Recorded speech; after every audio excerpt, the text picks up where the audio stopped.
welcome back to the Planning Commission.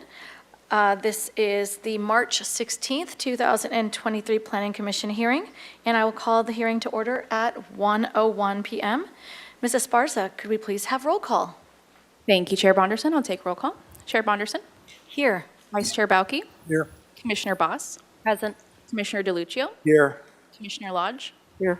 Commissioner Wardlow is absent, and Commissioner Wiscombe. Here. Perfect. We have quorum. Thank you. Thank you, Ms. Esparza. And with that, let's move on to our preliminary matters. Do we have any requests for continuances, withdrawals, postponements, or additions of ex-agenda items, Ms. DeBusk? Thank you, Chair Bonderson. We have none. Thank you. Do we have any announcements or appeals? I would just like to let you know that the appeal of the project at 621 West Mitchell-Torrena Street, the Santa Barbara Neighborhood Clinic, was heard by the City Council on Tuesday, and the City Council denied the appeal and upheld the Planning Commission's approval. Wonderful. Thank you for that update. And Ms. DeBusk, do we have any, actually, there's nothing more for you to tell us. Thank you. So we're now on to item C, that's review, consideration, and actions of the following draft Planning Commission minutes for February 16, 2003. So I will begin by asking my fellow commissioners if there are any comments or review items for that. Yes. Actually, I'm okay with the minutes. However, I did not see a liaison list, the updated liaison list. Did I miss that? Thank you, Commission. I did send that in an email with 2 attachments, but I'm more than happy to send that to you again. Okay, that'd be good. Thank you. I'm sorry I missed that. With that, I would make a motion to approve the minutes. Perfect. Thank you, Commissioner DeLuccio. Does anyone want a second? Second. Thank you. We have 2 seconds. I will take Commissioner Lodge.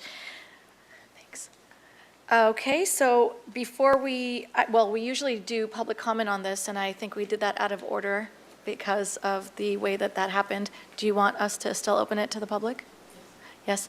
Okay, so are there any public speakers, anyone from the public who'd like to comment on this, on the minutes? Thank you, Chair Bonderson. I do not have any speaker slips.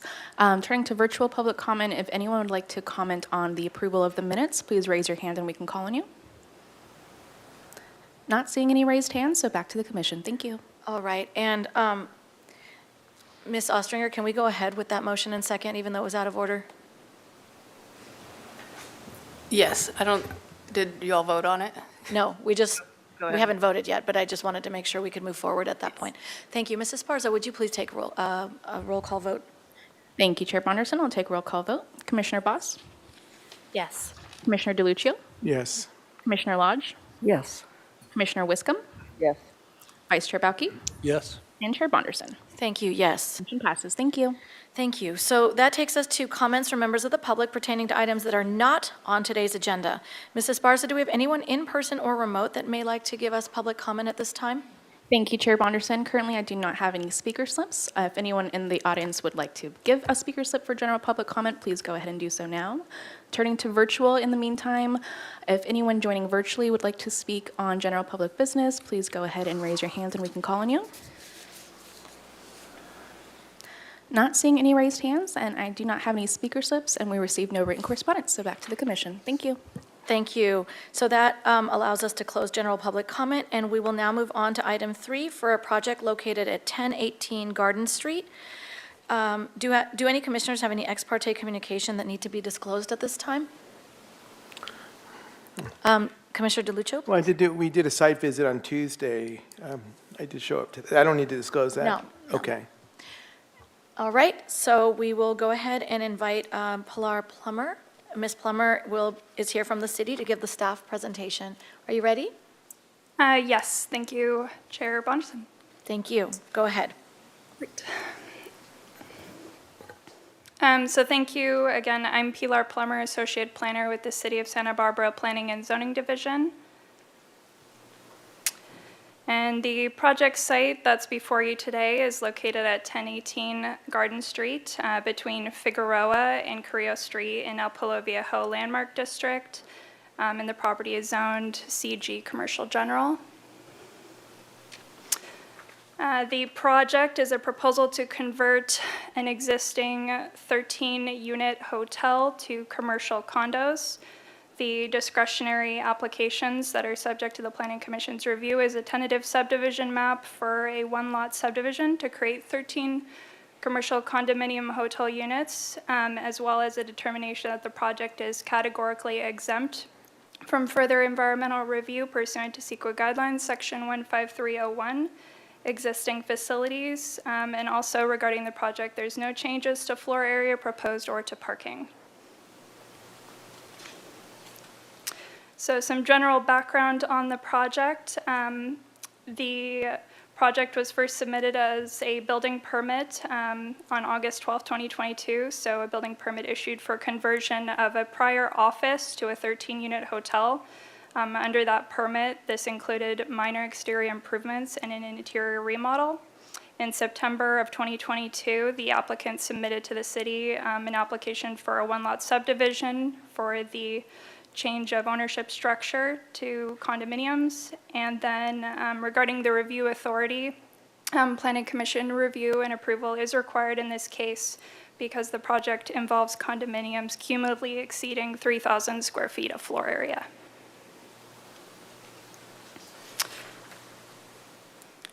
The project as proposed by the applicant was to allow for individual sale of the hotel units to persons and businesses that want to participate in the city's hospitality industry. Such persons are considered business owners with overall operation to be handled by a management entity. During the land development team review, city staff expressed general support for the project, but wanted additional information about the management entity and overall operation of the hotel. So the management entity is an overarching entity that will have hospitality expertise and will serve as the point of contact to the city, handle the HOA and collection of transit occupancy taxes, or TOT. And then business owners are the purchasers of the individual units. They can designate pricing and occupancy targets for their units. The units are not designed for residential purposes. They are hotel units, so they're to be rented for no more than 30 consecutive days, and bookings would occur through the property website for the hotel and other hospitality sites such as Booking.com and Expedia. And lastly, every business owner and management entity is also required to have a business license. This table is to represent how the project is consistent with the zoning ordinance. As you'll see, there's no changes to the site itself. Regarding parking, the prior office use had a higher parking requirement. The hotel use, which is permitted, has a lower parking requirement based on whether the hotel rooms will have kitchens and the number of bedrooms, for a total parking requirement of 14 spaces, and 13 are provided on site, and that is permitted under the prior building permit.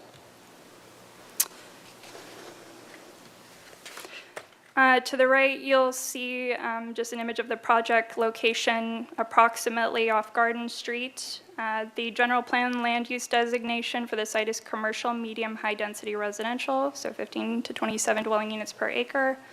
It's also located in the Laguna neighborhood, which is a mixed residential neighborhood, and as it transitioned towards downtown, mixed residential, commercial, and institutional uses have also been developed. Land use element policy LG4, principles of development, encourages a mix of land uses. As previously stated, the site contains a permitted 13-unit hotel, and the project includes conversion of those units to 13 condominium hotel units to allow essentially for a different ownership structure, whereby business owners can invest in the hospitality industry for the city.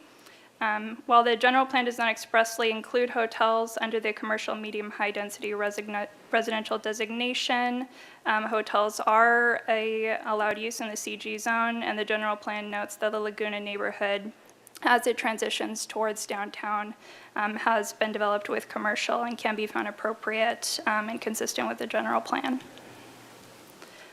In addition, the project must comply with the state's Subdivision Map Act and the city's zoning ordinance and the general plan.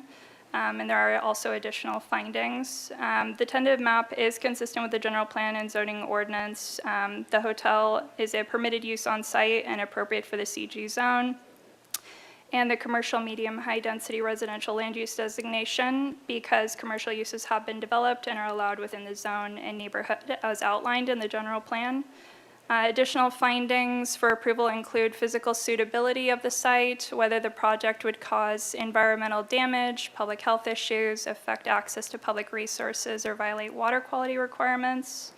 And similarly, as the site's existing, it is physically suitable for the site, and there are no environmental damage, public health issues, or affected access to public resources or water quality requirements affected. In terms of environmental review, the project was found by staff to be exempt under CEQA guidelines section 15301, existing facilities, which allows for repair, maintenance, minor alteration of existing buildings, including subdivision of existing commercial buildings where no physical changes occur, which would not otherwise be exempt, and no other exceptions to the exemption under 15300.2 apply to the project. Staff is recommending approval of the project with the required findings and subject to the conditions of approval. And on that note, I do have some edits to the conditions of approval. So if it's appropriate, we can cover those now just so you can see what those are.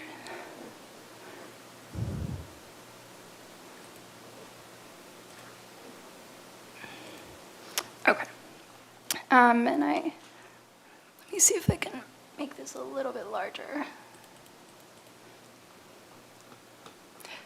Are you all able to read that okay?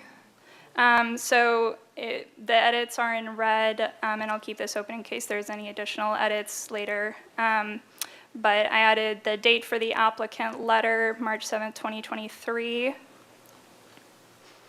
Under C1, previously there should be a C and a D. We received a comment from Commissioner Wiscombe just questioning whether or not C and D needed to be separated. This is just a combined version.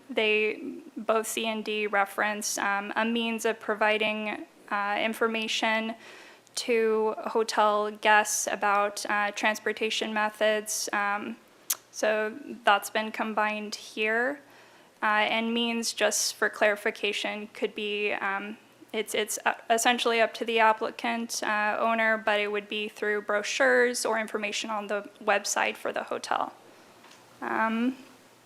Also under 3, so for required private covenants, conditions and restrictions, CC&Rs, under B, I added a line just to further clarify, for the specific purposes of collecting transient occupancy tax, both the owner of the unit and the management entity shall be considered operators as defined in section 408020 of the municipal code. And then C was pushed to covenant enforcement. I think in the draft it was under B, and that was an error. And I believe those are all the edits. Again, I'll keep this open in case we need to reference back to it later. Ms. Plummer? Yes. I think we had also discussed, if you could go back to, I think it's section C3. Yes. In B, we were going to add another sentence that said both the management entity and every owner will be required to obtain a business license. Yes. Apologies. That's also needed to be added. So as I said in the presentation, all business owners and the management entity are required to have a business license, and that can be added as a sentence to this section as well. The purpose of that is for enforcement. It's one of the ways we track when we also do our TOTs. Great, thank you. And that concludes my presentation. Oh, and the owner and applicant, Arvind Sabedian, is here if you have questions for him. Thank you. Thank you, Ms. Plummer. We'll now hear from the applicant. Do you have a presentation prepared, or are you just here to join us if we have questions for you? Just answer questions. Very good. Would you mind just taking this moment to introduce yourself and giving us not just your name, but also your relationship to the project? Sure. Good afternoon, Commissioners. My name is Arvand, and I'm both the owner as well as the applicant of this project. And your last name, please? Sabetian. Mr. Esparza, do you have everything you need? I'm good. Thank you so much. Okay, thank you. So we will just move forward and use this opportunity to take comments from members of the public pertaining to this specific item. Is there any request for public comment at this time? Thank you, Chair Bonderson. First, turning to virtual. If anyone joining virtually would like to speak on this item, please raise your hand and we can call on you. Not seeing any raised hands, and I do not have any speaker slips. We did not receive any written correspondence for this item, so back to the commission. Thank you. Thank you, Mrs. Esparza. All right, well, now is the time to turn to my fellow commissioners for questions, and I have Commissioner Bauke first. Thank you, Madam Chair. I have a number of questions, both to the applicant and the staff, so I'll just go back and forth. First off, this is a fairly unique concept, you know, and as a person that follows real estate investment items, it's sort of basically a quasi-hotel slash short-term rental, if you put it in the real world. Do we have any of these existing currently in the town at this point? Or is this going to be the first one of these? Thank you, Commissioner Bauske. As far as I'm aware, it's the only one. Okay. In the staff report, you have a lot of discussion about communications between the applicant and staff as to how this works. Could you walk us through, or the applicant walk us through, what I'm unclear is to what responsibilities the operator has versus the responsibilities of the, I'll call them owners in this case, of the individual condo units. Where's the bright lines as to who does what? And is there an agreement between the parties as to responsibilities? Is there an HOA that outlines that and an agreement? So those are the first two couple questions. Sort of, could somebody walk me through how this is actually going to work between all the parties so we Yes. don't get a problem down the road? Thank you for the question, Commissioner Bauke. I think if the applicant can just provide some information about the overall business structure, and then I can add on to that. So to answer that question, the idea was that the operator would be the front-facing, entity when it comes to the city, neighbors, and the guests. So the owners would not have the ability through the CCNRs to actually operate the unit individually, advertise it themselves, et cetera. So from the perspective of, the public, whether this happens or not, the operations wouldn't change. It's still going to be operated exactly the same. How it would differ is essentially the financial aspects of the internal, who the owners are. Is there one owner? Is there 13 owners? Is there, half and half, depending on who the ownership is. Okay, so normally when you would have a hotel and you have an investment group, they would own shares in the entity. And what you have here is you've got an operational layer, which is yourself, in the LLC, I presume. And then each of the investors or owners buy their actual unit, own that piece of fee title through a deed, I presume. That's correct. Okay. Question is, and gets into the area of transit occupancy tax. As an owner of that unit, can I, say I live in Chicago and I bought one of these, can I stay there for more than 30 days? You wouldn't be able to, based off of, the findings of what we're approving here, as well as the CCNRs that would be drafted as a result of that. Okay, because I didn't see anything in the conditions that limited the owners, because usually these condotels, the owner can stay there for 6 months, 3 months, and then they let the rest of the time be put in the pool, rented and such. And I didn't see any limitation that would keep somebody from staying there more than 30 days as an owner. Yeah, So- that would certainly be a limitation as part of the CCNRs. Okay, so in our conditions, we need to have something that makes sure the staff sees that in the CCNRs. I didn't see any feedback loop as to the city approving the CCRs and the conditions. Maybe I'm mistaken. Commissioner Bauke, the reason we didn't explicitly state that in the conditions of approval is because by definition, a hotel cannot be occupied for more than 30 days, whether it's by the owner or by anybody, because then it becomes a residential unit. So that's why we didn't state it in the conditions, but we certainly could add that just for additional clarity. Yeah, I think when we're in this sort of hybrid situation, it's probably best to make that real clear to everybody, because normally, if you are the owner, you have the rights of it, like, no different than any other residential owner, you have the right to occupy. And if you're telling them they have some other ability to occupy for a shorter period of time, then that should be clearly stated. Commissioner Bauke, if I may follow up on that. Also, the language that we added into that Ms. Plummer showed on the screen regarding a definition of operator as defined under the Title IV of the code, that's one of the reasons, just to make it clear for the rest of for you and the commissioners, that's one of the ways we're going to be able to make sure that owners are not staying in their units more than 30 days, because when we audit for our TOTs, we'll be looking at those records. So if we discover that someone is living in their unit, we can enforce it through our zoning enforcement team. Okay. So anyway, those are basically my questions.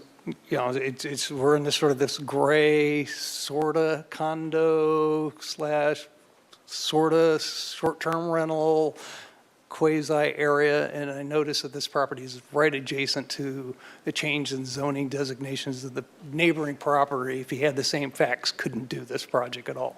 So I just find that very interesting, but I don't see anything here that would preclude. I just concerned that this is a new thing, and we need to make sure that we handle it appropriately. Thank you. Thank you, Commissioner Bauke. And before I pass this on, I just wanted to ask Ms. DeBusk, for the record and just for a friendly reminder, could you define short-term rental for us so that we're not throwing that term around if it's not fitting here? Thank you, Chair Bonderson. Yes, that is a very good point, that within the city of Santa Barbara, a short-term vacation rental is essentially defined as a hotel unit. We don't have a separate definition. It is a hotel unit. So we try to be more consistent and just use the hotel term. But I definitely understand the point that in kind of more normal usage outside of our zoning ordinance, the short-term rental terminology may be more familiar to people and may seem more similar to how this might be operated. And would you just remind us the length of time? Yes, Chair Bonderson, 30 consecutive days. You cannot stay more than that, or else it's considered a residential unit. Perfect, thank you for that. And Commissioner Wiscombe, you're up next. Thank you, Madam Chair. My questions are along the same lines as Vice Chair Bauke's. And I too express some concerns with just with the wording, and I think because this is a new thing for us, I think we need to really delve into it a little bit more than we normally do in conditions of approval. So I did send a series of questions to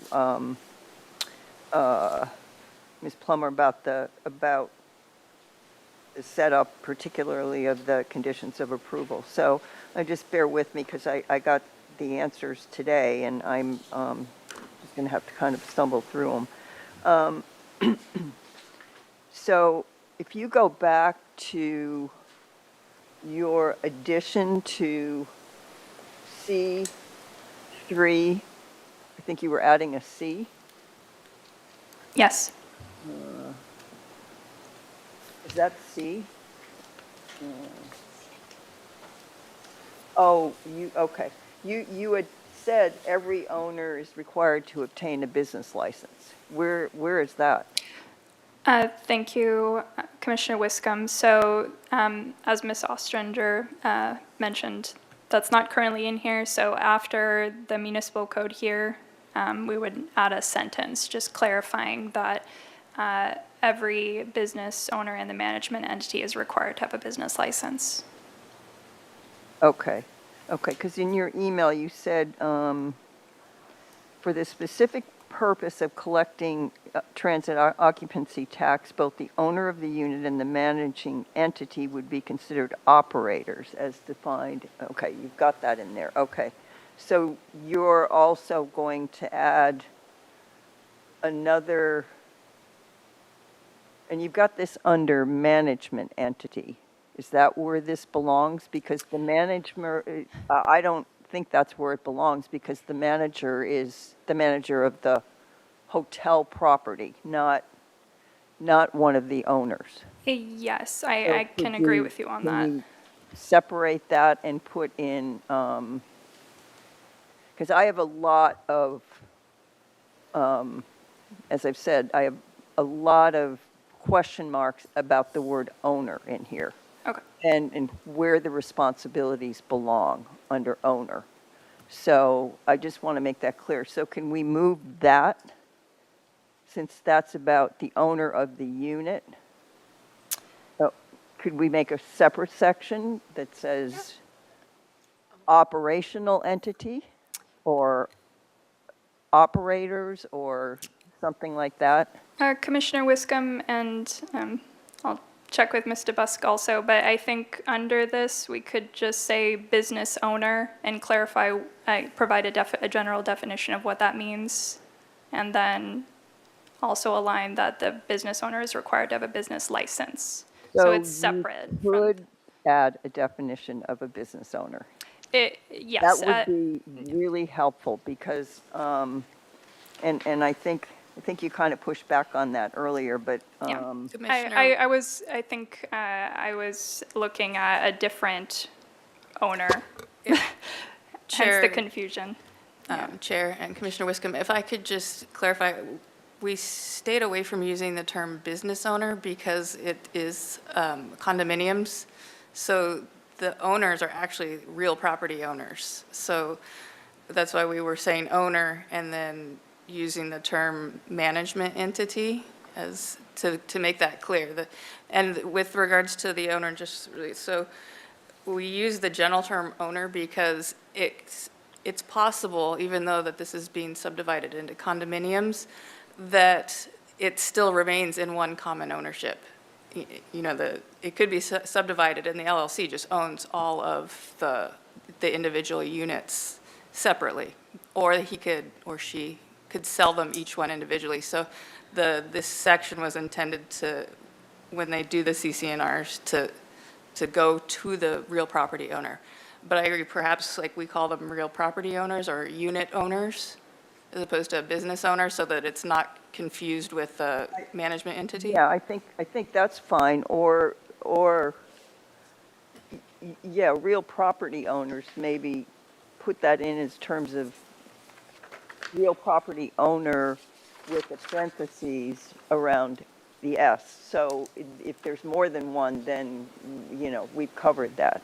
Because the way this is written, it refers to owner. The owner shall do this, the owner shall do that, and there's no plurality to that at all. So, and I think that needs to be cleared up as to what constitutes an owner here, and you're saying it's a real property owner. Correct. Okay, so I think somewhere, someplace, we need to define that, and then every real property owner will have to have a business license. But I still don't think that belongs under management entity, because that's totally different. The management entity has hotel experience according to the applicant, and is going to manage the hotel. So isn't that right? So, Yes. Yeah. And again, I think under, unless you disagree, under management entity as another section, we could say real property owner. Great, and that's where you can put your business license too. Okay, that would be wonderful, okay. So that would actually go to, so C would move down to D, and C would become real property owner. Could I make a suggestion? Yeah, sure. I'm sorry to do this, but No, this is what we're here for. I would perhaps, because we do need to clarify, it's really important that we clarify that the management entity is also an operator for the terms as defined under our TOTs. And then, so I do want to leave that, I would prefer to leave that particular section in there or break it up. The reason it's important is because we want to be able to go after, for collection of TOTs, both the management entity and the property owner. So that's why we put that definition in there. okay, so you want to leave the red part in there under B, management entity. But then can we add C, real property owners, and Yeah. with the definition and the business license deal and all that? Yeah, I like that. Okay, good, I like that. And can we change owner in throughout the C of A to owner or plural owners, just with the Fs in? Yes. Okay. I think that really helps to clarify things. And then, sorry to be so nitpicky, but I just have to understand, has the applicant, have you done one of these before in another city? I'm just curious if you have experience in this. Not in this shape and form, but I've operated Okay. similar properties, just Okay. not, split up. Do you have management entity experience? I do, yeah. You do, okay. Okay, thanks. Thank you. Okay, so if you go to B4, and this is really just a question because as Vice Chair Bauke said, this is very unusual for us to have this. So, it's the first of its kind, so let's try to get it right. So if you go to B4, which is on page 7 of 19, which is the first page of the C of A, the draft C of A. Stormwater pollution control and drainage systems maintenance. Owner shall maintain the drainage system and stormwater pollution control devices in a functioning state, blah, blah, blah, blah, blah. So, I mean, this is one building with separate real property owners, potentially. So who's responsible for the stormwater system if something were to go wrong? In theory, it's every owner, from what I understand. But you can't have, 13 owners trying to fix a problem that may cost money on something like that. I guess that goes in the CC&Rs or wherever, is that right? And who actually gets contacted?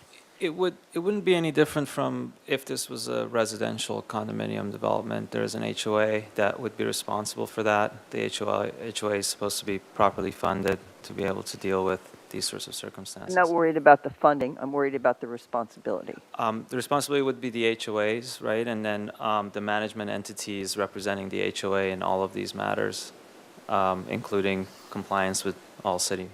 Okay, so should this ordinances. not say owner? Should this say management entity shall maintain the drainage system? There's got to be a point of contact, and the point of contact, according to what I understand from your letter and the documentation here, is that the point of contact with the city on TOT and on stormwater pollution or whatever is the management entity. Is that correct? Yep, that's the intent. So, and your HOA or whatever you call it, CC&Rs, or what are you calling it? Is it a, I guess HOA is homeowners association, but something similar to an HOA, where it's the owners that are in a single entity. That's managed by the same management entity. So say there was an issue with stormwater pollution, the management entity would respond similar to if it was one owner, there'd still be a management entity because it's a hotel, and they would be responsible for representing the owner in regards to all of those issues that might come up. okay, so my point here is a little bit nitpicky, or maybe a lot nitpicky, but It's not nitpicky, it's spot It- on. You can't have the word owner here. You have Absolutely, to have yeah. the word, you have to have the management, you have to have the person that's responsible to the city. And that the city can go to this person or this entity and say, we have a problem, or we have an enforcement problem, or we have this or that. And so that's where I object to the word owner under most of these conditions here, because it's really the management entity that's going to be the responsible party to the city. Is that, Could- Commissioner Wiscombe through the chair, what if we, because these are recorded conditions and the recorded conditions are, they affect the owner. So I would suggest the language of owner through its management entity or homeowners association shall, fine, owners. owners, owners. Yeah, just in case there's plural, through the management, yeah. Just so the management entity, so I would assume that that would come somewhere in this section as, in this section of conditions of approval, that it is through the management entity, okay? Wherever that belongs, but it should be here, I think. We can also put it in the recorded covenants if you want. Right, okay. And Yeah, but Commissioner, I would like it here just because I don't want to approve something that's worded like this that's clear as mud to me. Commissioner Wiscombe, just to kind of tie it all back together, in that condition C3A, it does talk about an express method for regular maintenance of common areas. And so that's something that will be addressed in the CCNRs as to how they actually do it. And the stormwater would be one of those common things that needs to be maintained. Right, but that is, could be in conflict with B4. So that's why I'm saying, I think, I don't care if it's in both places. I do think that possibly just putting owners at the top then leaves it to them to figure out through their structure. Just in case terminology changes, that would be my concern, is that if in the CCNR's terminology changes, we don't want our conditions of approval to no longer be consistent with that. So I think the simpler we can be, I do think that will assist in the long run. But I understand your concern with the singular owner. Yeah, we need a point of contact. That's my concern. And the point of contact, according to the applicant, is the management entity. And if that's the point of contact with the city, that needs to be clear in this document. So that the responsibility lies with the owners through the management entity is really what it is. No, okay. Well, I killed that one to death. No, it's good.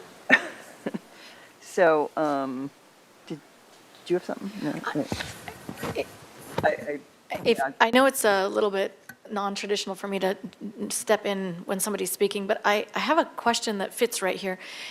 Since this is very unusual for us, we've never seen a project like this, and the terminology, we're trying really hard to maneuver with this legally, is there any potential to maybe create a definitions at the top of this page, at the top of the document, that lives with this project independently, that does not get transferred in the future to another project, but allows us to really understand the ins and outs of this specific layout?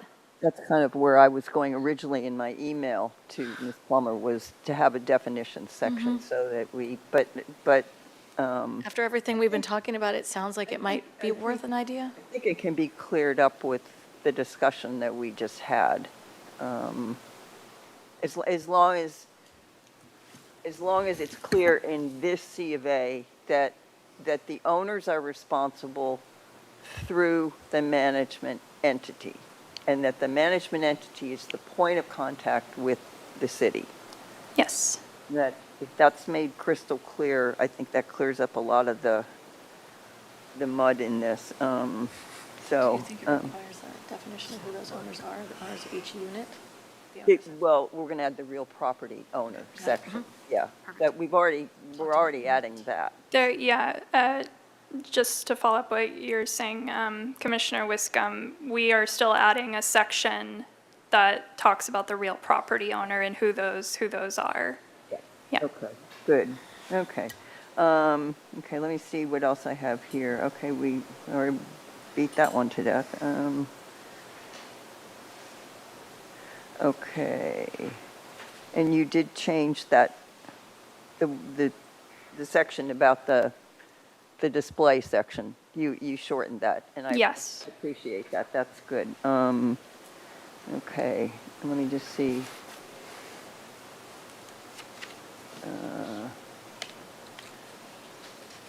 Okay, I had a question way back when. Okay, so a unit is owned, a unit is owned by two people that share ownership with different names. So, first of all, one of my questions was, do they have to pay TOT? And if they come and stay for 30 days, and what's to prohibit them if they're a couple from staying for 60 days, each registering under a different name as owners? So, I mean, I'm just asking the question. Or 4 people buy it, it becomes like a Picasso unit. Where 4 people, yeah, timeshare, exactly. And so how is that controlled?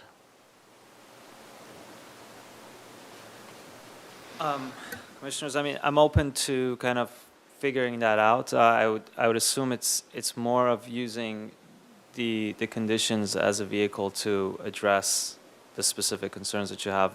I would imagine we could say consecutive stays, right, for the entire owner entity, whether it's 2 people, 1 person, 5 people, that it's limited to less than 30 days. Ultimately, the intent of this is not to sell it off to people to come and just stay Right. there. It's for them to invest into Santa Barbara and be able to do it in a smaller fashion than buying a hotel. Yeah, well, I get the intent, and I think it's a really interesting concept, but you just, when you're dealing with people that want to buy a place, and it could cause problems. So is there something that we could put in the conditions of approval that, that real property owners are prohibited from staying more than 30 days in their unit annually? At least it Commissioner could be- Wiscombe, through the chair, yes, we could even put in something that the management entities shall ensure that real property owners do not reside in the units more than 30 consecutive days. Okay, right, okay, good. I think we need to add that, that's great. And that if they do stay for 30 days, they're still paying TOT, right?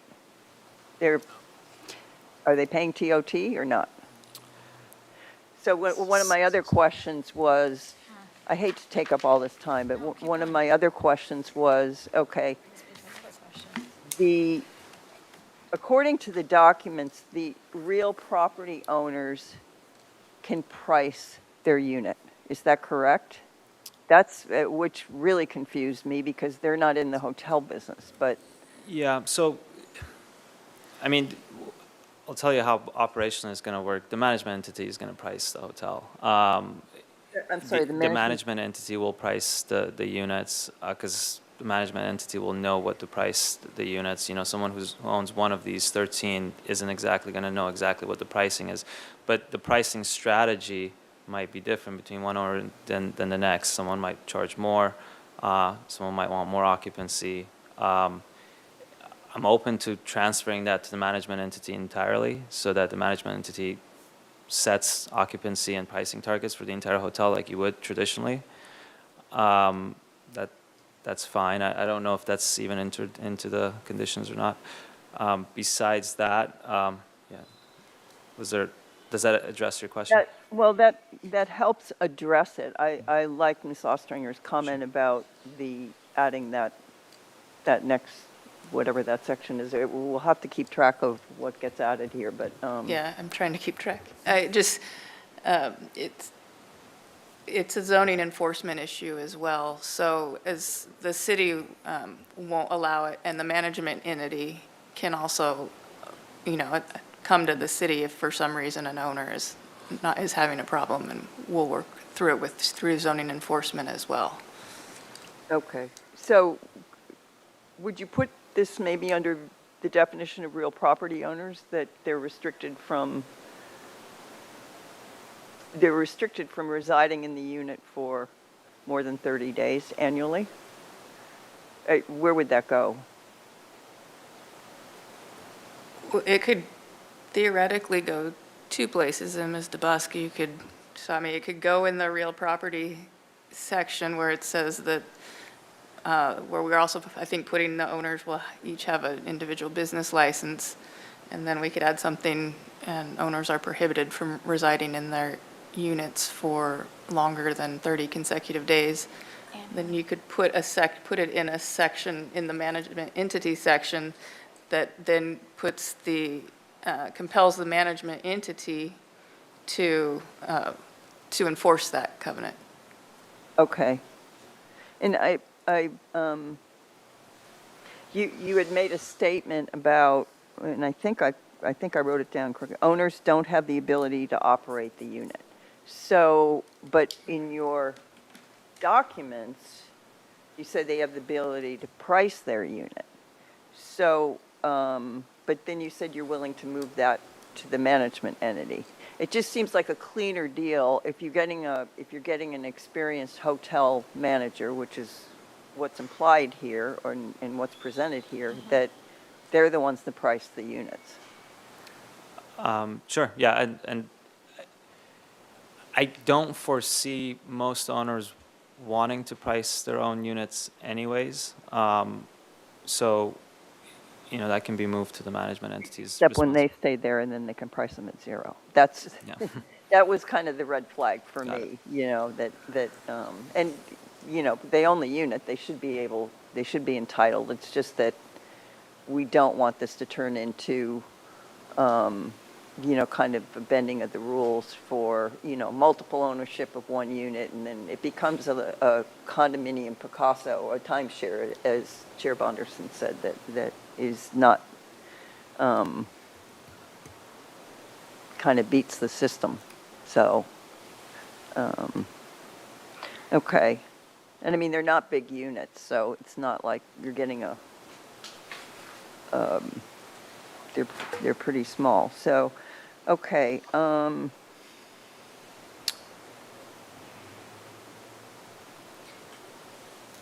want to pass it on and then come back to you? Yeah, I think I do. I just wanted to look at this again and just make sure. Yeah, and there is Vice Chair Bauke had a question about, or there's yeah, I just have one more. It's okay. And then Go ahead. I'll leave. So there's a section in here, the owner shall submit the following, or evidence of completion of the following to the Public Works Department for review and approval prior to processing the approval of the parcel map, which is what we're here to do. So first of all, I would like to, and I've just thought of this now, reading it, I would like to eliminate evidence of completion of the following, because I would like the Public Works Director to be able to review and approval. I'd like the Public Works Director to actually be able to review and approve. And evidence of completion of the following doesn't really give that review authority. Commissioner Wiscombe, through the chair, just to clarify, that is in there due to certain conditions where Yes, we review the draft, but ultimately, the applicant takes their map to the county to be recorded. And then we need the evidence that it has been recorded. But yes, we review the draft, we take the draft to city council for approval, but then the applicant has to take it through the county for the final recordation. And so that's the part where we need the evidence to be submitted. Okay, well, the particular section I'm looking at is D4, which is on page 10 of 19. Required private covenants. The owner should submit a copy of the draft private covenants, reciprocal easement agreement, or similar private agreement. Is that the CC&Rs or the HOA agreement? That's Correct, that's the okay. 'Cause CC&Rs. So they submit a draft of that to us for us to review along with the draft parcel map. Okay, so you will review that. So it's not like the owner is going to come to you, and at this point, it is only one owner because they haven't gone for sale yet. So at this point, they're not going to just say, oh, well, we've prepared the draft covenants. You are actually going to review them for, to ensure that they meet the conditions of approval that the Planning Commission has approved. Is that right? That is correct. And that specific condition does say that the owner shall submit a copy of the draft covenants. Right. So that's how we know that staff, it doesn't specifically say for staff review. We could add that, but that's No, implied. I don't think you need to, but I was a little taken aback by, or evidence of completion of the following. I just don't want them to go and say, oh, well, we've done the covenants, the private covenants, and, so we can tick that off our list. I actually want to make sure that they are compatible with the conditions of approval. Yes, and Commissioner Wiscombe, the way that that works is we ask for the draft because the final ones go directly to the state, and that's after they've recorded the map and the city is not involved in that process, which is why we ask for the draft up front when they submit the parcel map to us. Got it. Okay. And then, prior to recordation of the map, the owner of the real property shall comply with the following: evidence of private CC&R. Oh, okay. So that's after you've reviewed it. Okay. Evidence that it's been recorded, reviewed, and then recorded. Okay. Wow. I need a law degree, I think. I don't know. Okay. I'm gonna stop there. Thank you very much. You're very welcome, Commissioner Wiscombe, and I don't want you to apologize over and over again, because your questions were extremely valid, and I did not consider that to be nitpicky. I think you're reading everyone's mind, so thank you for going into so much depth for us.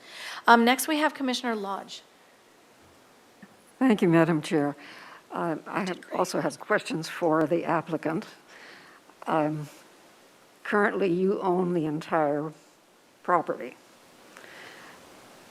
If you sell, and I do want to say, I think that Commissioner Wiscombe raised a lot of good points, and I'm glad a lot of things got clarified.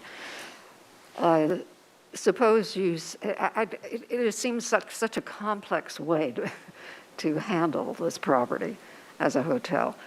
What are the advantages to you and to the owners?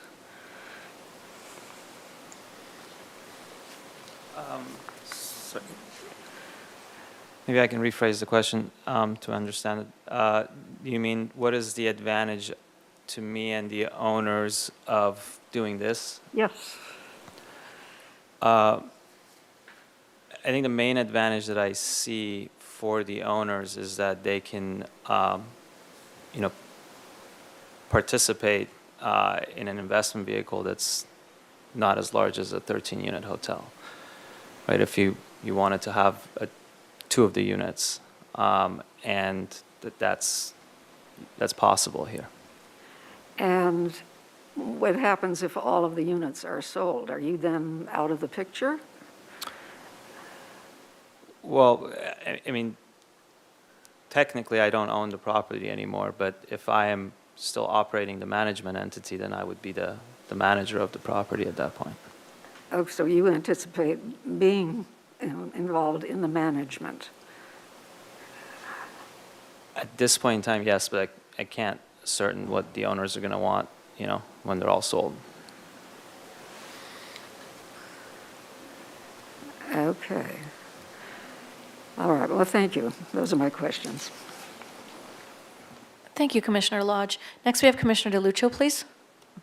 My commissions are a hard act to follow, let me tell you. Actually, that was my question that was asked right in the beginning about would they be living in the units after they buy the units? And I think we've added a lot of good conditions so when they get sold, we don't want the misunderstanding that they cannot be living in them for more than 30 days. However, I know one of the conditions that was proposed was that they can only live in them 30 days annually, for 30 days once a year. But I'm not sure if I agree with that, but I'd want to hear more. I mean, I do believe after 30 days, they would have to vacate, they'd have to rent them out as hotel rooms, but I'm not sure if I agree that they can't live in them for more than 1 month a year. Maybe they live 1 month, they have to get out, and they can come back the next month, but, so I really need to hear more about that if I would support that as a condition. I guess my real question is also, so this is the first time I believe it's coming before this body. So you receive, if I have applicant, if you can please stand up, I have some, if I may, Chair. You have a building, you got a building permit, you converted from office to hotel. Have you rented these out yet? No, the building permit hasn't been finalized yet. Oh, the building permit is not final yet? Okay. It's very close, but it hasn't been finalized yet. Okay, thank you. So so you no longer own the property, you said? I do own the property. You do own the Yeah. property currently, okay. How come you didn't bundle it together and come at the same time, and it would have had to come before this commission, when you wanted to convert from office to condo? How come you didn't ask for the tentative traffic map at the same time? At the time, I guess I didn't think of it. There's the intent at the time was to convert the office to a hotel, and when I applied for this is when I thought this might be something good that is beneficial for both the city and the eventual owners of the property. Okay, because I thought it'd be more streamlined if you brought it at the same time and bundled it together. I can't tell you what to do, but typically that's the fashion. I've been a commissioner in another city, and typically they would come together and not come disjointed. So those are my questions right now, or my comments. Thank you.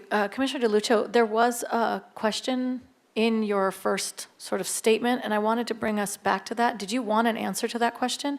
I mean, you didn't present it as a question, but would you like to know more? Yes, I would. Could you present it as a question? The question, well, I had a couple of comments here. It was with regard to 30 days, but not the annual limitation. Do you want to set it up as a question for us? For the commission to discuss? No, for an applicant? answer from city staff. Yeah, I mean, obviously, I do have what's on the table right now would be that a possible condition that they could live in for 30 days annually.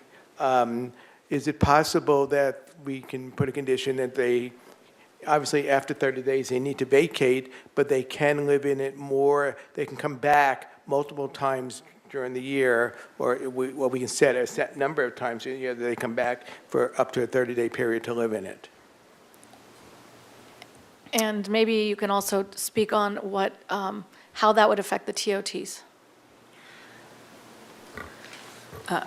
Commissioner DeLuccio, through the chair, these are individual units, and our zoning code for hotel purposes, and Ms. DeBus can correct me if I'm wrong, does not restrict hotels from limiting a person from renting 30 days consecutively annually, if that makes sense. So you can rent for 30 days, leave for 30 days, come back for 30 days. I think it's the management entity would want to control that because they also, I assume, are going to be taking a cut of whatever the rental rate is. It makes me a little uncomfortable to limit people who own these units from being able to actually use these units that they have invested in. And is there any language that has to do with, I mean, maybe it's a owner and CCNR language that has to do with whether or not those are paid for at the time if an owner stays in it, and therefore there's a, I mean, is that anything to do with the TOTs that we collect on it, or is that just a, I guess I don't understand enough about how TOTs are reviewed for us to know what happens if the units aren't rented out with an income coming in. Like if an owner just lives in it without paying hotel rates for 30 days, multiple times a year, does the city earn TOTs on that unit regardless?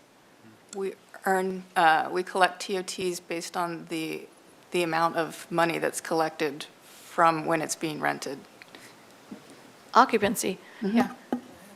Yeah, I'm going to have Commissioner Wiscom continue. Okay, I was the one that used the word annually, and the reason why I did was I'm trying to avoid a timeshare concept here. And there's really nothing, we have a 30-day rule, but if we have owner A and owner B that own unit 1, okay? Owner A rents it for 30 days or rents it for 30 days, occupies it for 30 days, then with owner B, and then they move to a hotel for one night, and then owner B rents it for, or occupies it for 30 days. That's the kind of thing I'm trying to avoid, because I'm a property rights person, but I'm feeling like there's something here that could really game the system and really turn this into a place, a place in Santa Barbara to stay for, 3 or 4 months with, a little bit of this. So I understand your comments and your concern, but I'm also feeling that I don't want this to become kind of a timeshare or a Picasso for a condominium, like we're getting on single-family homes. Thank you, Commissioner Wiscom. And I realize we're sort of mixing up here and doing some deliberations during question time, but I realize this is becoming a point of interest. Let me give the floor back to Commissioner DeLuccio. Did you want to continue or finish? Yeah, I have another question, couple Sure. of questions. But on this one, again, when I refer to, let's do it up front for putting all these conditions in. We can spell it out that for 30 days, after 30 days, you need to vacate, but we can also spell it out that you can come back X times a year and use the condominium, for yourself. So I just want to just throw that on the table. There is a way to be flexible about this.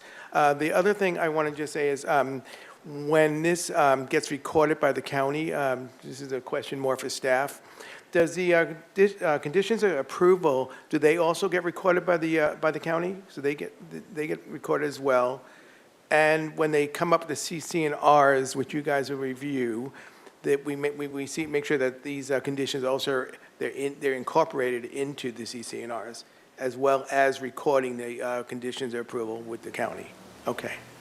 So, okay, thank you. And for anybody who might be watching, there's a lot of heads nodding, but no words. And I'll just say that the answer to Commissioner DeLuccio's questions were yes. I'm going to continue forward if you are through, Commissioner DeLuccio. We'll go to Commissioner Boss, please. Thank you, Madam Chair. I'm still trying to wrap my head around the cast of characters, I think, with this project. So right now, there is one owner and applicant. That's the same person. If the subdivision is approved, we'll have potentially 13 owners, but we'll have one person serving as applicant, operator, and management entity. But they could also be one of those 13 owners. Is that correct? Take a stab at it. So once this is approved, I would assume, but when it's completely done, there's no applicant anymore, right? Because the application is complete. So there's going to be 13. There's always going to be a management entity managing this property, regardless of what happens here. It's just one owner versus 13 owners, potential 13 owners. And will the management entity, maybe slash operator, also be an owner? Is that? It's possible. I mean, in this case, in this case, it would be, right, if I'm the management entity as well as the owner. Once these are sold, it might be different parties, but it could be both, one and the same. Okay. So it could be 13 owners and a separate single management entity slash operator. That's the intent. I don't think any of if this is sold specifically to 13 different people, I don't think any of them will have the expertise necessary to manage the property Okay. as well. And so that was just me trying to wrap my head around I guess, the definitions, which would be helpful to have in the conditions of approval. A couple of other questions. So if owners decide to stay at the hotel in the condo unit that they own, they would pay the regular hotel rate? I think that's kind of what we're discussing here. I mean, I'd welcome any kind of thoughts and how it can be characterized in the documents that would come out of this.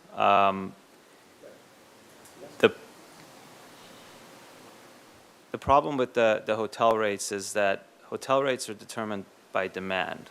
So if we weren't doing 13 units and it was just one owner, and that owner wanted to occupy a weekend on July 4th, currently, in today's code, I don't think they're going to be paying anything. I don't know how it would work. So that's something to certain how this is going to work. I was assuming that it's going to go with how the city operates, and that's, if the owner wants to occupy their unit, they're going to have the right to occupy their unit in accordance with the city ordinance. Okay, thank you. And I think it had been asked in a couple of different ways, but I don't think I'd absorbed that. Is there a reason to have it subdivided rather than have 13 people just invest a certain percentage into one property? It might go a little bit outside the scope of this, but I would say it's probably the ease of access. Once it's subdivided, it's much easier for someone to be able to invest in it as opposed to a different vehicle. Okay, thank you. Commissioner Balke, please. Madam Chair, questions for the applicant. Might as well get back up there.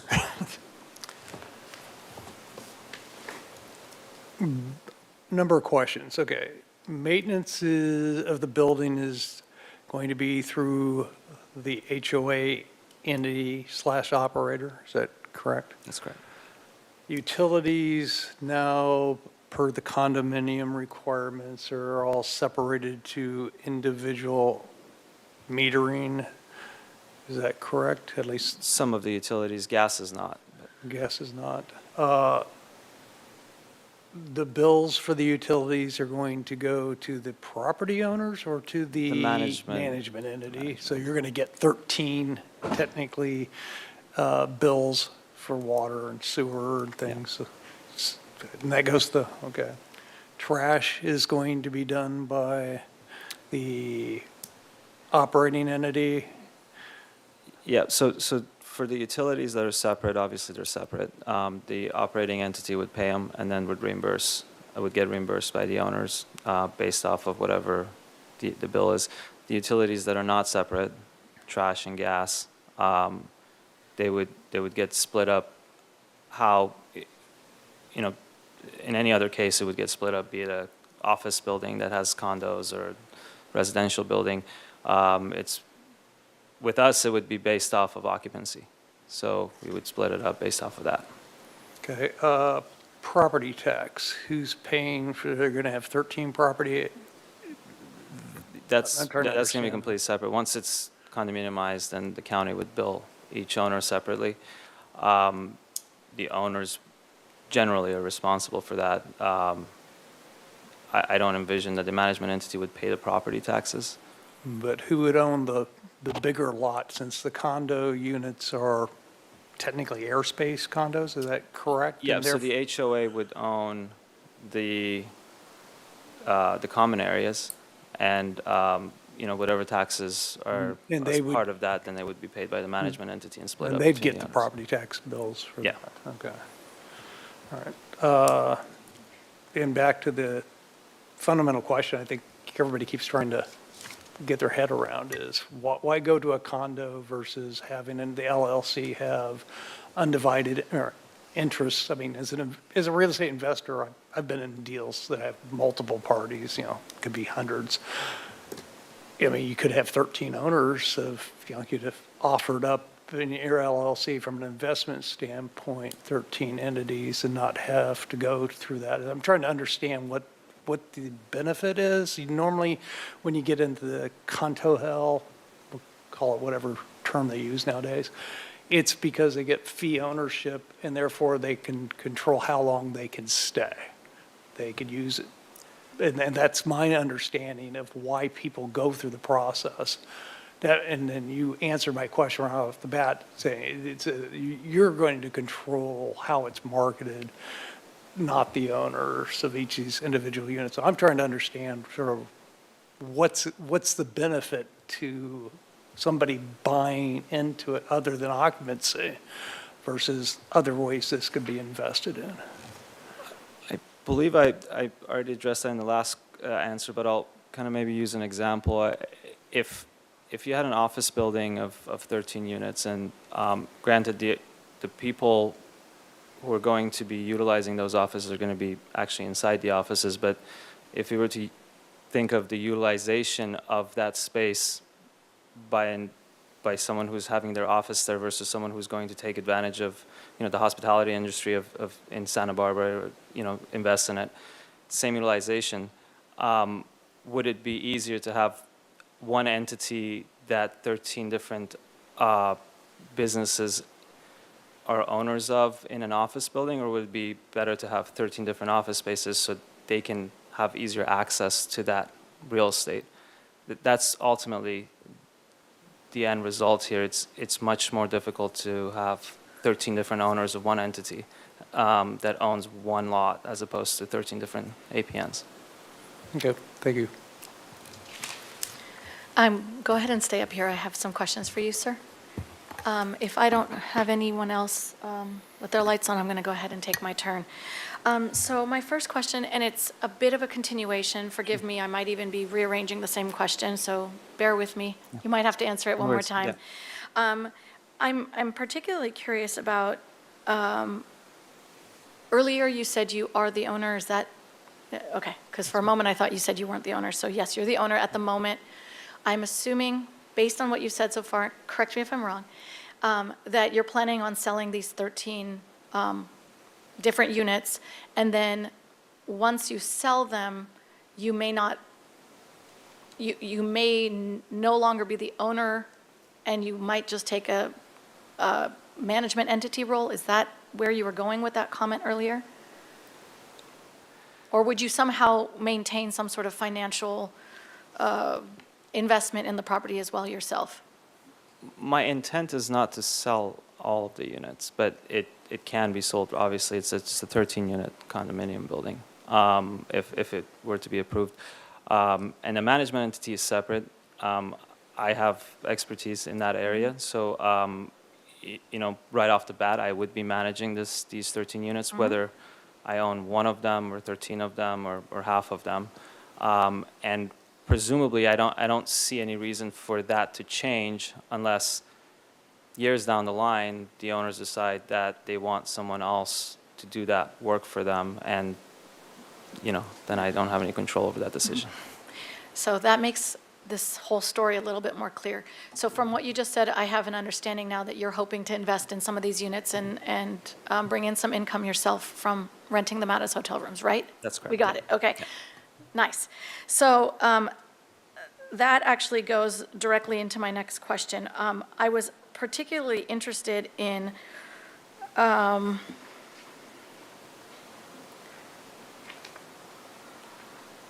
just wanted to make sure I didn't miss anything from that earlier question. Okay, yeah. So my question is, once it's subdivided and you, as the owner, get paid for the sales that you make, they might not be all 13, but you're going to get some income, and then you would release control of those, other than having, I'm guessing, some input on creating the rules and managing the property. At that point, when you earlier said the entity would set the fees of how much each night would be, would cost to rent out the room as a hotel, and that changes throughout the year, you'll collect this money and then distribute it back to, in some proportion, some percentage, to the owners of the rooms? Is that how your model, your business model is projected? Yeah, similar to, most management, hotel or otherwise, the income's going to come in. There's going to be bills that need to be paid, both common bills and separate bills. And those are attributed to each unit, and then whatever's left is sent back to the owner Okay. proportionally for their units. Okay, I just wanted to be really clear, because I hear throughout this whole, whatever hour that we've been talking, I hear the piecemeals of the answers, but I wanted to hear it all in one place. Okay, so would you, as the owner and now as potentially the owner and operator of some of the units that you might keep, would you, and this also is a partial question to staff if we're allowed to do this, would you, as a owner of one of these, be comfortable with language put into the conditions or put into your CCNRs that says that the owners of these units are not supposed to stay over 30 days consecutively, and possibly not multiple times a year? And if they do, that you are required to collect nightly rates from them? Is that something we can put in our language, Ms. Ostringer? That there is some type of income coming in at some point? They cannot stay cannot. more than 30 consecutive days. Okay, so that's our only limitation. They cannot. Thank you. I got it. I just needed to really understand that that's our limitation as far as the city is concerned. Okay, so that eliminates my question to you. From your personal standpoint, as the owner, how do you feel about having units sitting empty or having consecutive 30 days, non-consecutive stays from your owners? That doesn't bring any income in for you as a hotel. How do you feel about that? As also the city attorney had mentioned in one of the comments, there's also a business case where that just doesn't make sense, right? Right. There's a management entity here who's there, and they make money when the property makes money. So I don't foresee that being a problem. While this case specifically, when it comes to hospitality, would be unique, it's not unique in other circumstances, like I mentioned with office and residential. So I don't see that being an overarching concern. Ultimately, I feel that the owners who are going to be participating, especially if I'm holding some of these units as well, right, as an owner myself, they're going to be participating in them to generate income, to be part of the hospitality industry. I don't foresee that the income generation capability of these units will make sense for someone to do what you guys are suggesting that they will do with them. I'm pretty sure that after hearing everyone's comments, you already know the direction that we're steering you, because we're very concerned about this aspect of the property and how it may be enforceable, or actually how it may not be enforceable at some point. There are limitations on what we can ask you to do as a decision-making body. That's why I'm bringing it back to you. From Econ 101, everything you say makes sense, but as an owner and as a participant, how do you propose to make sure that you're constantly bringing in income? Because you clearly will lose money if you don't, but the city also loses money. The TOTs don't come in if no income comes in. So how do you propose to make us feel better about this project?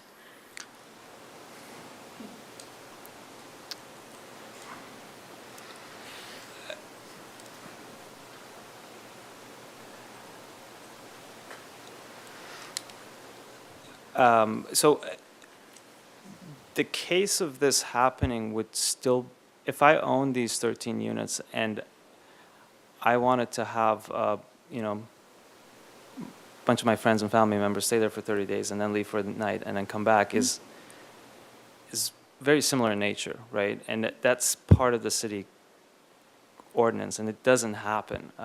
So I would kind of refer back to kind of the city ordinance of kind of addressing that concern. In my opinion, because there are more stakeholders involved here, there is even more, a higher chance of compliance as opposed to not. So I honestly don't know what to say beyond that, is that there's a city ordinance in place to kind of protect both the city and the, in this case, the city specifically for collecting the TOT taxes that are there. Right. And just to repeat, in the event that you don't rent out the rooms, or some nights are empty, or the owner's sitting in there, there isn't anything enforceable that we can do. We just don't collect the TOTs. So that's where my questions are coming from. But let's move on, unless you want to add anything? No. When you were originally looking at this property and thinking about how you wanted to develop it and invest into it, did you ever think about converting these rooms into residential units? Yeah, so I have a history of also being involved with residential projects.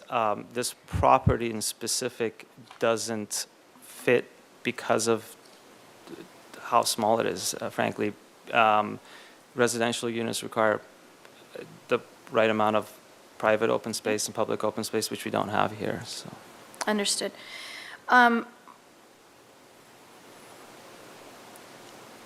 My next question goes to staff, and it's a two-part question. I'll aim it at Ms. DeBuskin. If you want to defer it, I understand. I'm curious to understand, based on the way that the project's been proposed, and we're looking at conditions of approval and all the intricacies that go into approving of a project, once these are privately owned, can the individual owners come to the city with a desire to convert the space? Let's say an owner purchases 2 back-to-back units and wants to remove the wall and make it into a one-bedroom living room and some space for a kitchen and the second bathroom. Could they do that? Chair Bonderson, I think there would be a path forward for that. We would need to look at things like density. The recorded map would need to be amended because it's going to be recorded as commercial condominiums, so we would need to change that. Issues like open space, parking might be different for that residential unit. So those are all things we need to look at, but yes, I think that could be a possibility. Thank you, Mr. Busk. And when we have condos in our community already that are named as residential condos, and an owner wants to make some types of renovations or expand their floor plan within their own ownership, are things like open space included in those types of renovation? Chair Bonderson, not unless they're affecting those things. So for example, if they wanted to expand their unit into their open space, that would be a concern. But otherwise, it would not be an issue. Maybe it was developed under prior standards. They're allowed to maintain that non-conforming standard. For condominiums, we typically do require that the homeowners association essentially approve what they're submitting so that we know that this is something that the association has looked at and it's in conformance with their rules. And in a case like the project here today, if an owner wants to convert the space back into an office, let's say, and it has the floor plan, it has a bathroom, can it be done as well? Chair Bonderson, that's a good question. Theoretically, yes, it's still non-residential floor area, but it might require amendments to these conditions of approval that are very specific as to being hotels, and we'd need to address that. Thank you. And possibly amend the map, depending on the wording on that airspace map or the parcel map, depending on how that's worded, we might need to amend that recorded map. Thank you. And I'm going to go one step further and make it more a legal question back over here to Ms. Ostringer. If a homeowner, if a owner of one of these units decides to do any of these potential changes that they have rights to, would that be something that they have the right to do on their own, or do they need to be working together with the property owner, the HOA? I mean, how would that first step look? Can they just make those decisions on their own? Well, I think it would go, I'm sorry, Chair Bonderson, I think it goes towards kind of what Ms. DeBusk was saying, is there's conditions of approvals that are recorded on the property, so their initial step would most likely be to talk to the HOA or the management entity and discuss what they're proposing, because it would require these types of amendments. Okay. Thank you. Just make sure I don't miss any of my questions.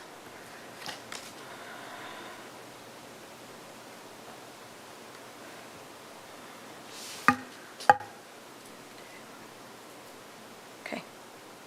Those are all the questions I have now, but I have new speakers on the screen, so I will go just to double check. Commissioner Bauke, you had not, that hadn't been cleared. Commissioner Lodge, please. Thank you, Madam Chair. Question again for the applicant. It seems, I notice there are keypads on each of the doors, and I have a feeling that it's the development of those that makes it possible to have this kind of situation where people check themselves in. There is no lobby, that kind of thing. And will there be, I don't see any provision for someone to be on site for management all the time. How will, what if they need another towel or whatever the things that come up, or there's some issue with their unit? Sure. We manage a few smaller projects that are similar in nature, and there's a couple of things. So we have staff that are very close by. So if someone needs to go over there, they're going to go over there and assist the guests. But usually it's questions like towel or whatever it might be. And generally with 13 units, and by the way, this is a general question, right, from the operation of the hotel, not related to the condominiums, but we have, with 13 units and the level of occupancy that Santa Barbara has, you're going to have cleaners there nonstop from 11 to 4, and then available to go by if something is needed to drop stuff off. Okay, thank you. Of course. Thank you, Commissioner Lodge. We have Commissioner DeLuccio, please. Thank you, Chair. I have a couple of questions. So obviously, this is going to be a condo hotel, obviously, but it's going to be an association, correct? Where there'll be a board? Yeah. Members of- Members of the owners being members of the board, yes. Well, there'll be a board will be formed on this. So, and also I understand, because I actually am the president of my homeowners association, and there's a board. And also, if somebody wanted to do a modification of a unit, they would have to obviously they would have to fill out an application to bring it to the board for a discussion and approval.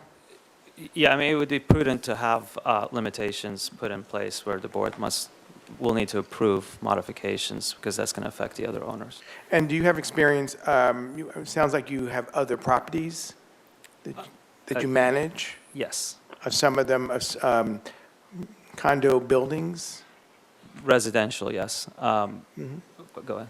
Okay, so you have, Yeah, I've definitely seen the process through, from what we're discussing here all the way through a formation of the association and the CCNRs, and also, the pitfalls, so to make sure that all of those are addressed here in this case, as well as the CCNRs are going to be drafted by an attorney who has done condo hotel CCNRs and is very familiar with what to put in there to make sure that, the public, the city, as well as the owners are all well protected in regards to that. okay, thank you. That's what I wanted to hear.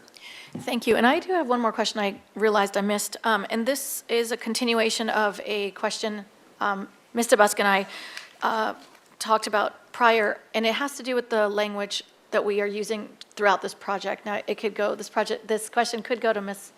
Plummer or back to Ms. DeBusk.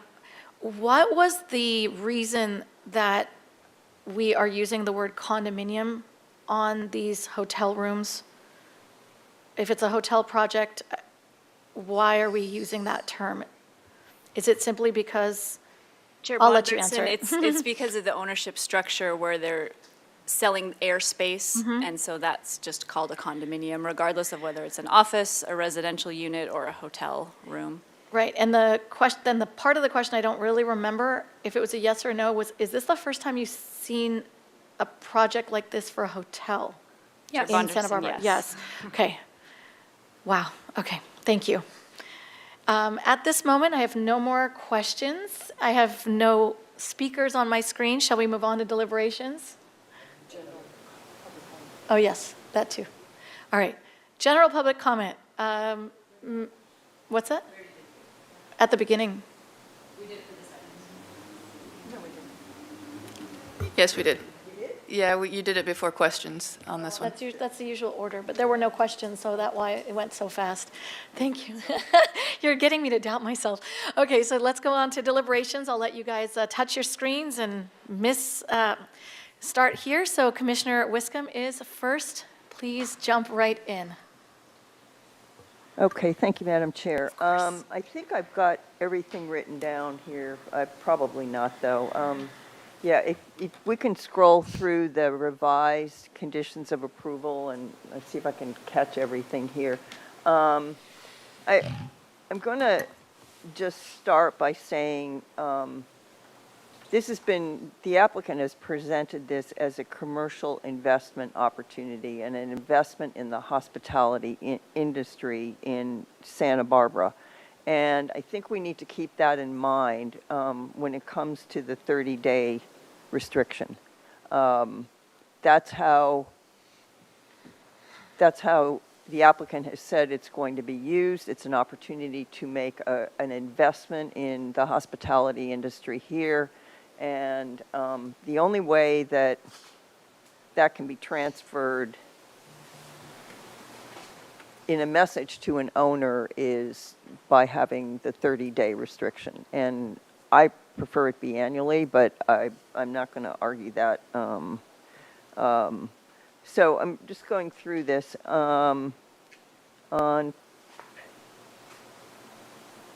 Okay, so I'm in acceptance of March 7th, 2023, because there was no applicant, there was no date on the applicant's letter. Okay, and then let's scroll down, Ms. Plummer, to, okay, and then I'm happy that that got changed and shortened, because I thought it was a little repetitive, so that's under C1, basically C and D got combined. So that's really great. Okay, and then, okay, this is where we go next.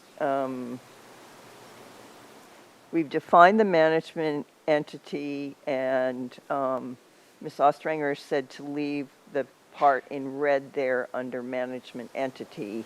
And then I'd like to move covenant enforcement to D and add C, if this is where we think it belongs, and with a section on the real property owners. And also talk about the business license requirements there. Okay, I don't have any language for that, but that would be, and then covenant enforcement becomes D. Also in the conditions of approval, there's quite a few places, particularly at the beginning, where owner needs to be changed to plural with an S, so Yes. multiple owners, but we can go through that.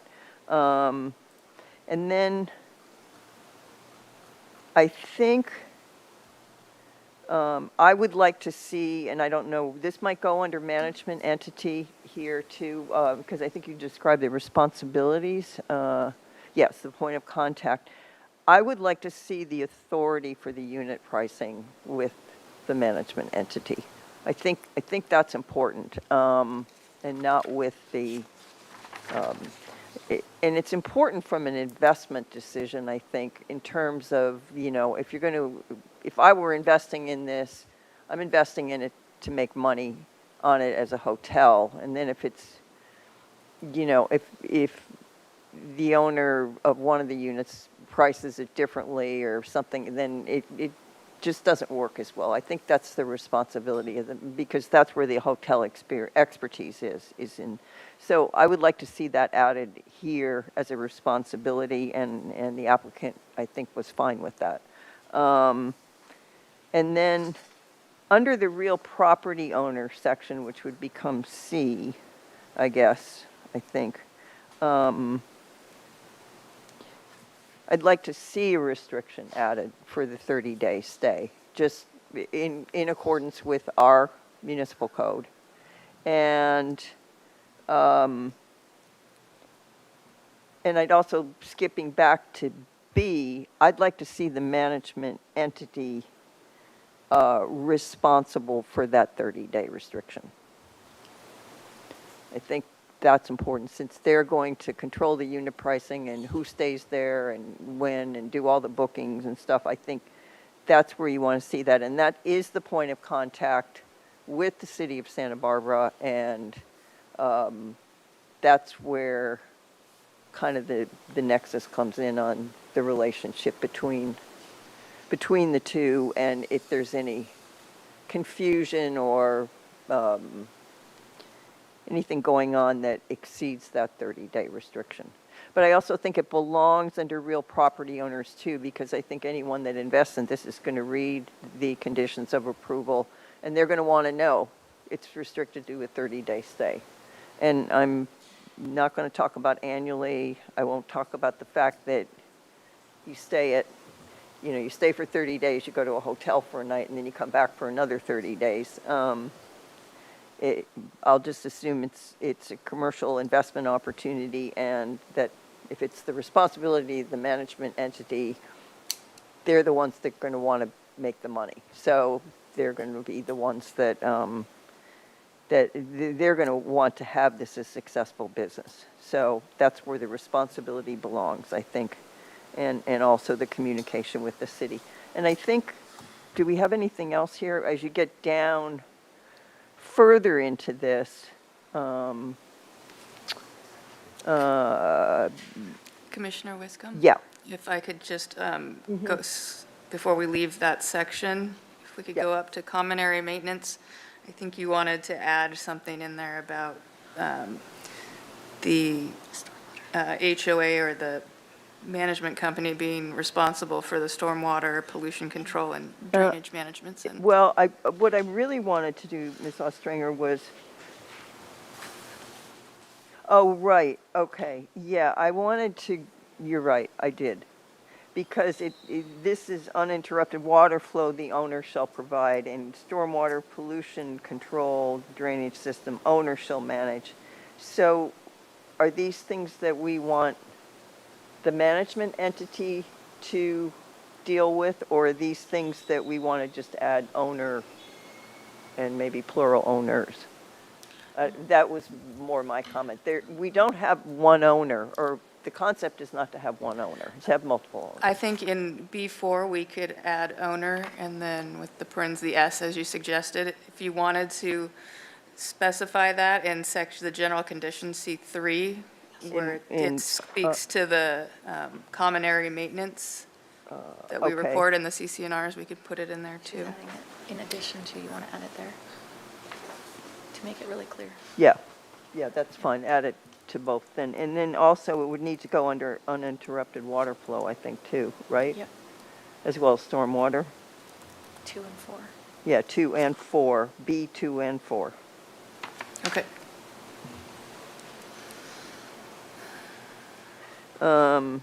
Right, okay. And is that, I think, everything? So my final comment is, I think, my final comment. You got interrupted when they were scrolling down. Did you want to look at further? No, I think I finished looking at it, because as you get to the end of the document, under, Ms. Plummer, could you scroll further? Thank you. yeah, okay, the owner of the real property, it says, the owner shall submit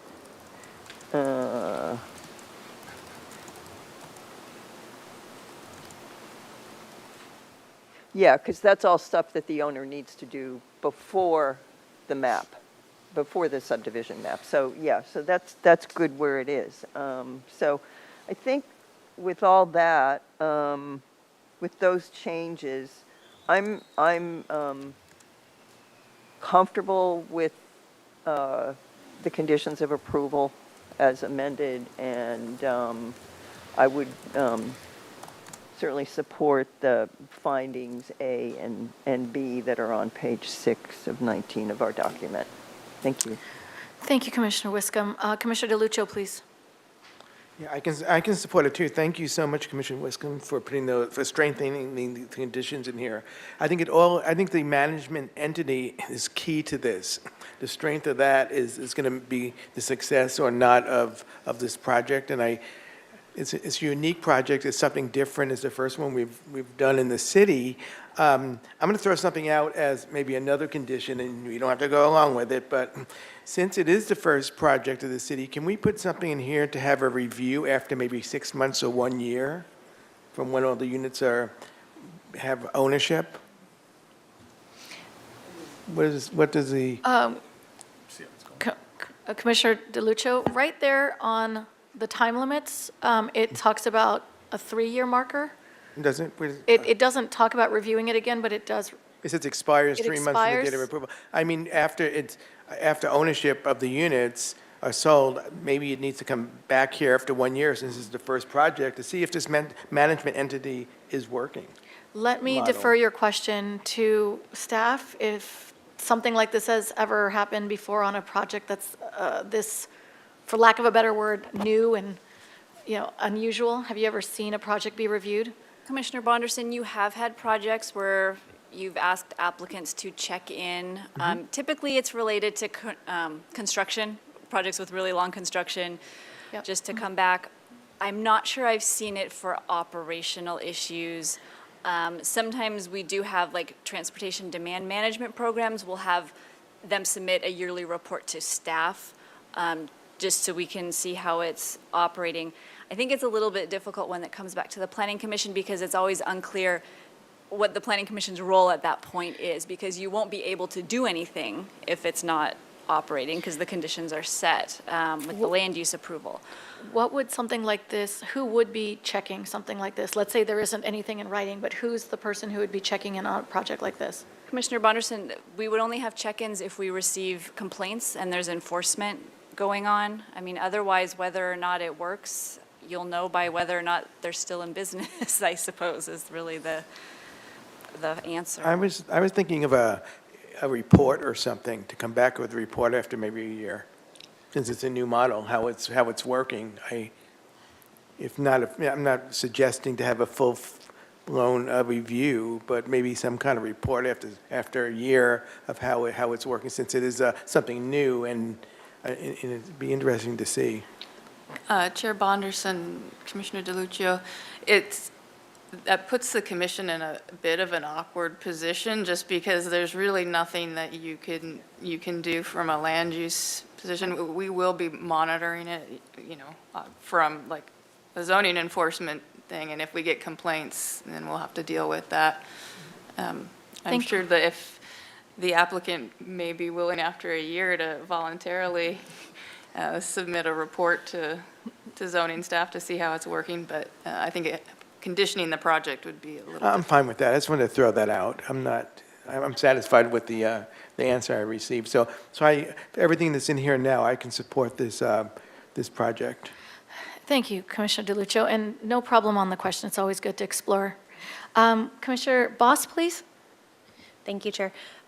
My question, and maybe a request for the conditions, did we want to define owner versus management entity or operator, or does the body feel that's clear in the responsibilities? We're defining real property owner. Right, that's my understanding In new section C. yeah. Yes. Yeah. But do we also want to define the management entity? The management entity is listed in 3B. Okay. And that's where I thought it was important, if you don't mind, that's where I thought it was important that we transfer, that we add the authority of unit pricing to the management entity, and also they're responsible for the 30-day stay restriction. Understood. I'm thinking we reference owner and management entity a bit earlier than that too, so I didn't know if we want to move it up in the order just so it's clear from the beginning. Mr. Busk, is there any reason why we couldn't add those two as definitions at the top of the document? Chair Bonderson, you could certainly change the order and move the general conditions up to the beginning, if that's something that you wanted to do. Those terms aren't used in the conditions before that point, so I'm not sure if simply defining them earlier would make it any more clear, unless the entire section is moved earlier. We have owner listed a couple of times on B under 2 and 4. Chair Yes. Bonderson, Commissioner Boss, if I may, the specific language in C3 is relating and specific to the recordation of those CCNRs, so it's a little bit different. That's why I think Commissioner Wiscombe wanted to define owner, but as used throughout the document, in the rest of the document, owner means the owner of the property generally before it's subdivided.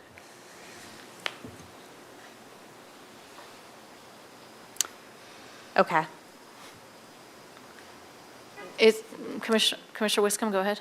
Yeah, it actually, the reason why I asked for owner and with the plural is because there are conditions on drainage system maintenance and uninterrupted water flows that would involve multiple owners. Correct, and that's where we're referencing, when we're referencing those recorded conditions, I think in B, that's where your concern was as well. Right, Yeah. okay, so we're gonna change that to owners, yeah, okay. And- So that, yeah. I'm going to jump in here and say, every time that we're talking about the owners of the units, the real property of the private units, is it now, is there a different type of explanation, or is it just owners with the parentheses S? It's the common definition, so it could be, at this point, it's the LLC. At some point, when we're looking at the recorded conditions that you see in B, and that would be recorded through C3, it could be 13 different owners. So it's intended to reflect as the property, as ownership changes. Go ahead. Yeah, and I think just to clarify your question, the only place where, well, the place where owner, i.e. Single applicant, applicant. is here, because this is for the parcel prior map. to it being Yeah, divided. so this is the responsibility of the owner applicant. So that doesn't change the language there. Commissioner Boss, are you satisfied with the answer? Yes, thank you. Okay, thanks, everybody. Many hats being worn here today. Commissioner Bauke, you're up next. Thank you, Chairman. I will support the project with all the detailed changes in which have been discussed. I would feel that the 30-day occupancy question, for the property owners as to how long and how many times they can do 30 days should be a business decision that the operator has, because there's a balancing act, I think, that he's got to do between what kind of market these units are going to have from a property purchase point of view, and how much capital somebody's going to put into buying one of these units versus their ability to use, and versus his business operational return on investment for cash flow. So I think that's going to be something you're going to have to really think about, and sort of, it's going to be fully disclosed. It'll have to be for the Department of Real Estate, but there's definitely a business decision there that you're going to have to make. And I definitely support that the pricing be done by one central entity, that you aren't going to have deviations between each of the 13 property owners as to, oh, well, I'm doing a discount this week and somebody else is going the other direction. So definitely need to make sure that's in the conditions. And I do agree with Commissioner Delatio, if I pronounce your name correctly or not. I'm very bad at that kind of stuff.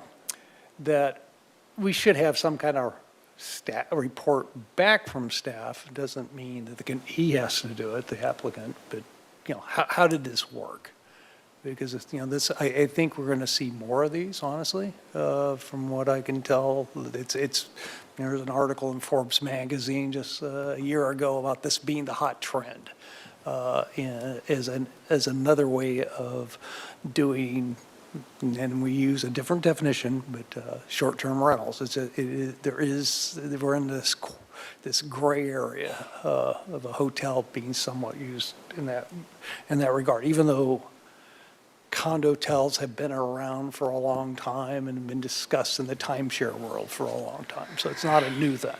So I will support the project with all the details, but thank you for the applicant's time and staff's time on this one. This is not an easy one. It's new, and devil's in the details in this particular case. Thank you. Thank you, Commissioner Vice Chair Bauke. Commissioner Lodge, would you like to make any comments at this time for deliberations? No, thank you. Thank you, thank you. Then it's my turn. I've been struggling very much with this project. I would like to point out that I'm still on the fence. My vote might not matter if you have everyone else's vote, but I am very pleased with the direction that this commission has explored and brainstormed and discussed with staff to get the conditions to where it is right now. But I personally am very concerned about the precedents that a project like this sets, considering it's the first one, and we're ultimately altering language that isn't aimed for a hotel to make the project work, to make the project fit into some sort of definition that we're trying to do to support the applicant. And I can speak on behalf of applicants myself. I'm a practitioner in this community, and staff is always extremely helpful and spend a lot of time exploring ways to make things work. So I highly commend them and the time it's probably taken behind the scenes, which we don't even know about, to get you all here today. But I'm still struggling on using the words, well, I hope that the applicant will do this, or we'll just have to trust that it'll work this way, or, in theory, it's supposed to be this way, but who knows what's actually going to happen. Because when I see the floor plan, when I see the language, when I hear you speak, I know you have good intentions, but I have I can see how this can go a million different ways. The units can be converted, they could be lived in as residential units, we may never know.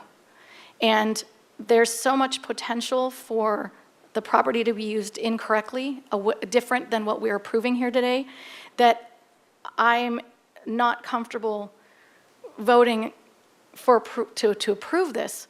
I know that we can only control what's in our purview, and there's certain things we cannot talk about. We can't give certain limitations. We can't discuss how you can enforce the people who you are going to sell to and work with to monitor the 30 days, because as far as we're concerned, we can't stop you if those sit unused, or if the homeowners decide to come and then, as it was mentioned earlier, leave for a day, leave for a week, come back for another 30 days, leave again, have multiple owners. We'll never know, and if we do, there's things we can't control. So for that reason, I do not feel at all comfortable voting yes on this project. I think that there's a ways to go to creating this type of model for the Santa Barbara city community. And I feel like, trying to define a project to fit into a box that it doesn't quite fit into, you know, it's really challenging, because I know that we want to help you and we want to give you what you've come here for and you've spent a lot of time on, and you might walk out with it here today, but I won't be voting to support this project for those reasons. So, that being said, there are a few more speakers on our screen. I will call on you before we go into vote.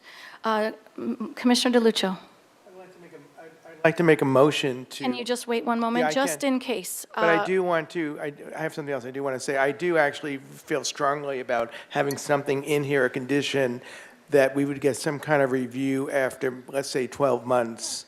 Obviously, we'll hear about it if something goes wrong before then, but I'm encouraged by this hearing today and the strengthening of the conditions in this.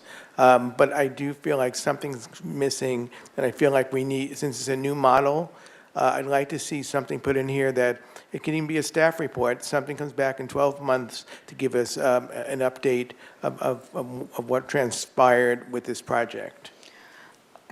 Since both Commissioner DeLuccio and Commissioner Balke have brought this up, is that something that we can discuss here before taking a motion? Ms. Ostringer, is there a way to add this language somehow that we could discuss? Or Ms. DeBusk, who would like to?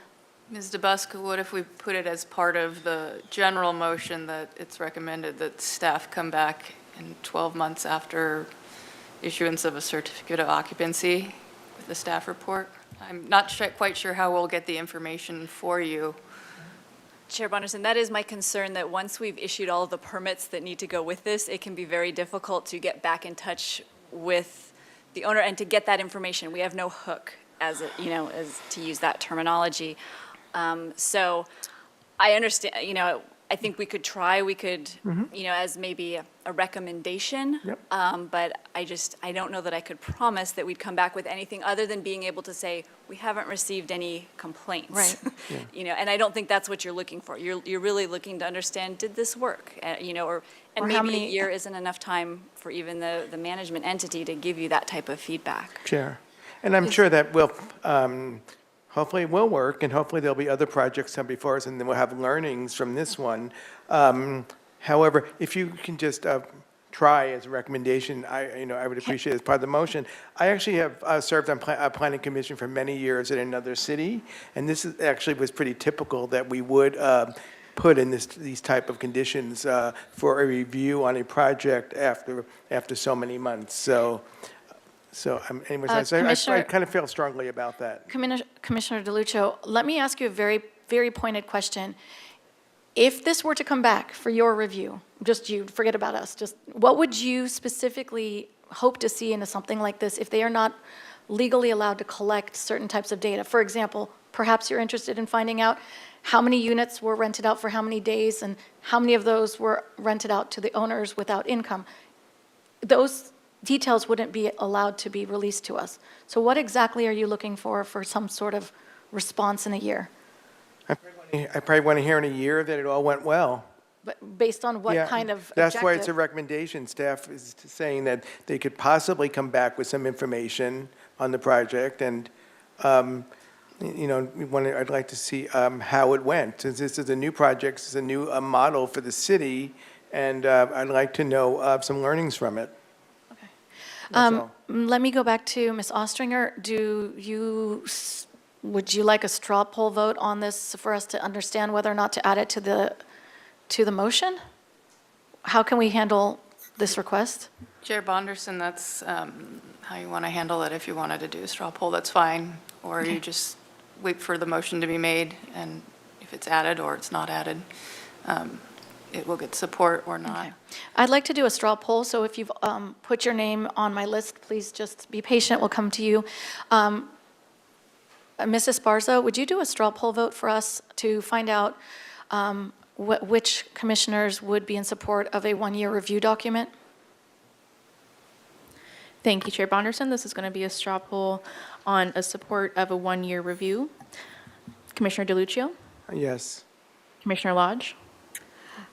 Yes, and we do have the Cottage Hospital reports, and I have a totally different kind of project, but they did come, were required to come back to the Planning Commission, so it has been done before. Yes. Commissioner Wiscom, No. Commissioner Boss, Yes. Vice Chair Bauke, Yes. and Chair Bonderson. No. Straw poll is passed with 4 yeses, 2 nos. And now can I make a motion to, No, hold on, please, hold on. There's several people before you. I would like to ask a question to Ms. DeBusk. Would it be at all helpful to you at this moment for us to casually recommend what it is that the Planning Commission may like to know in that report, since there's nothing from your side that you could hold them accountable for? Chair Bonderson, that would be helpful, and then, what we can actually bring back will depend on, how much we can get from the applicant and how much internal information we have. But I do think it might be helpful to just hear an explanation for the types of thing that you would most like to see with that type of a check-in. Thank you. I'm going to just start at one end and bring us through. And I'm going to start with Commissioner Lodge, since you've seen more of these than all the rest of us, and you might know something really logical that you would like to see. Would you start?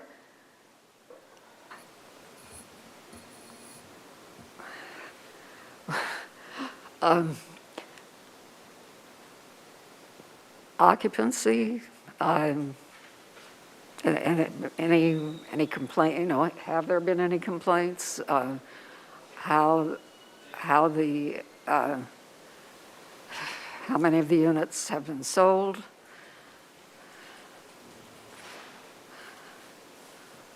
I can't think of anything else at the moment. If you think of anything else, I'll have you jump back in. We'll go to Commissioner Boss. I'll ditto to a couple of those. So occupancy, any complaints, any changes in ownership, and any changes in the management entity. Commissioner Bauke, please. The only rule one that I'm concerned with is the real estate owner's occupancy, how much of it is basically converted into a second home type operation as far as them having a long-term stay more than 30 days. I will add to the list, if the management entity is forthcoming, I would be very interested in knowing how much the units are being priced at nightly, and if they are at different rates throughout the year. I'd like to know that. I'd like to know how many units are being rented out throughout the year. So statistically, if there's 13 units, how many nights have each one of those 13 been rented out at? I would like to know what the TOT total for the year was collected, and that would be from the city, to demonstrate a comparison. I'd also like to know, of the nights that are being recorded for us, how many of those were occupied by the owner. And remember, you're allowed to do that, so you don't have to hide it. We just want to know, because we cannot control it. We just want to know. So that would be what I would add. Commissioner Wiscom? The only thing I'd add to that list is, I think we have to go back to the purview of the Planning Commission, and that's the conditions of approval. And whatever information staff can obtain, if any, how does it affect the conditions of approval that we've kind of crafted and revised a bit today? And that's where our purview is. So and how what we've worked on today fits into any potential future projects. What can we learn from it? Thank you. And Commissioner DeLuccio, please. yeah, it's the conditions of approval, and it's actually the management entity which is going to make or break this.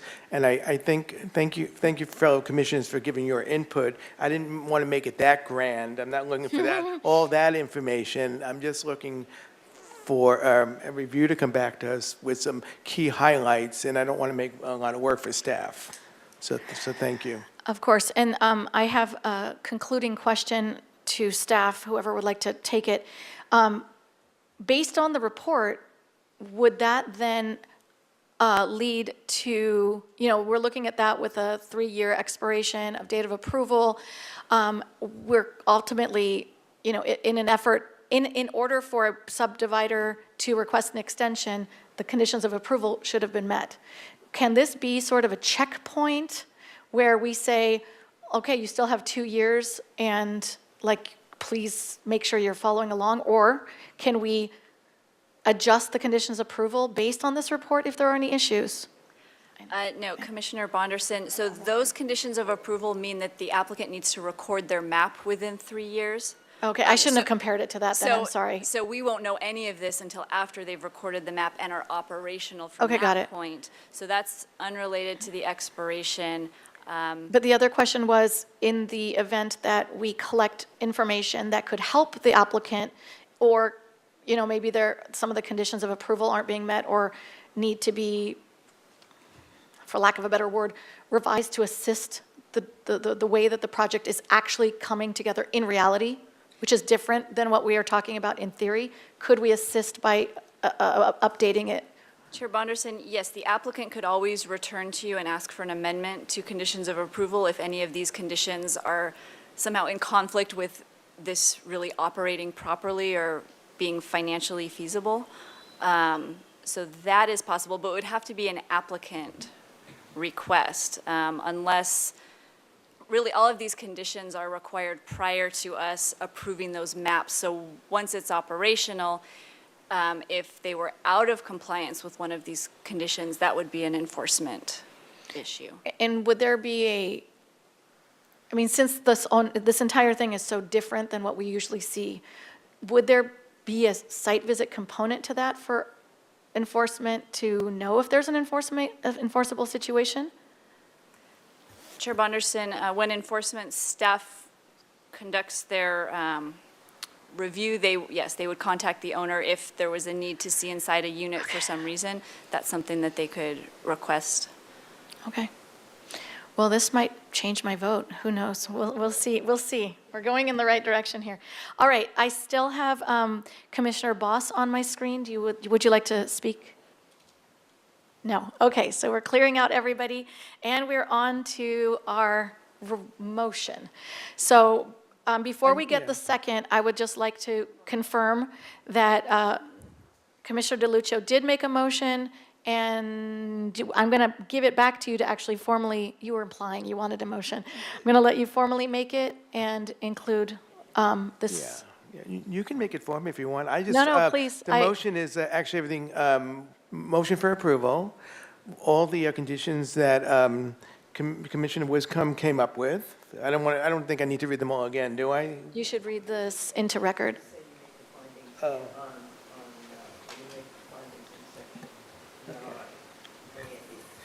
Okay, I'm going to make a motion that we can make the findings in sections A and B, and again, it's going to include all the conditions we discussed to incorporate into this motion, as well as the 12-month review.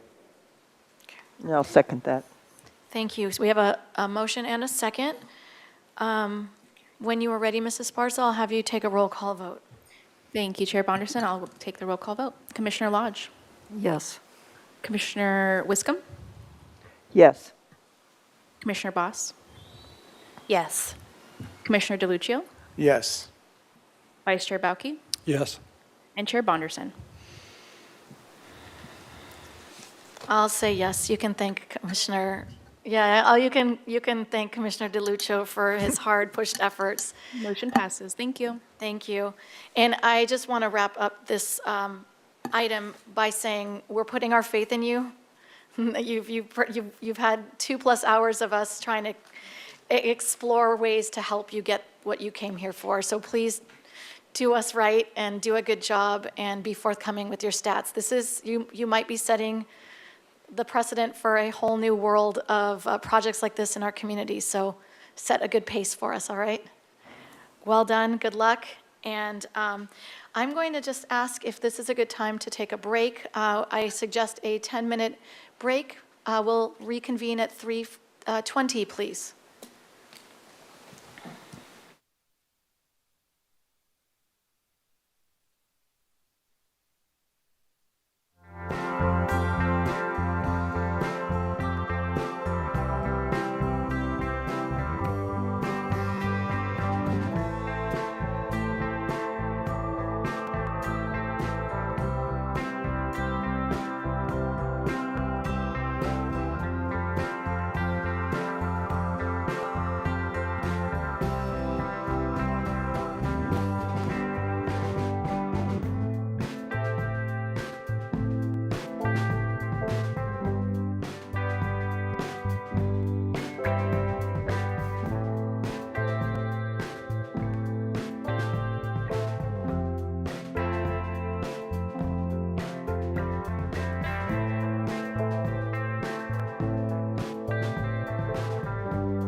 Pardon my interruption. Can you turn on your mic, please? Yeah, let me start again.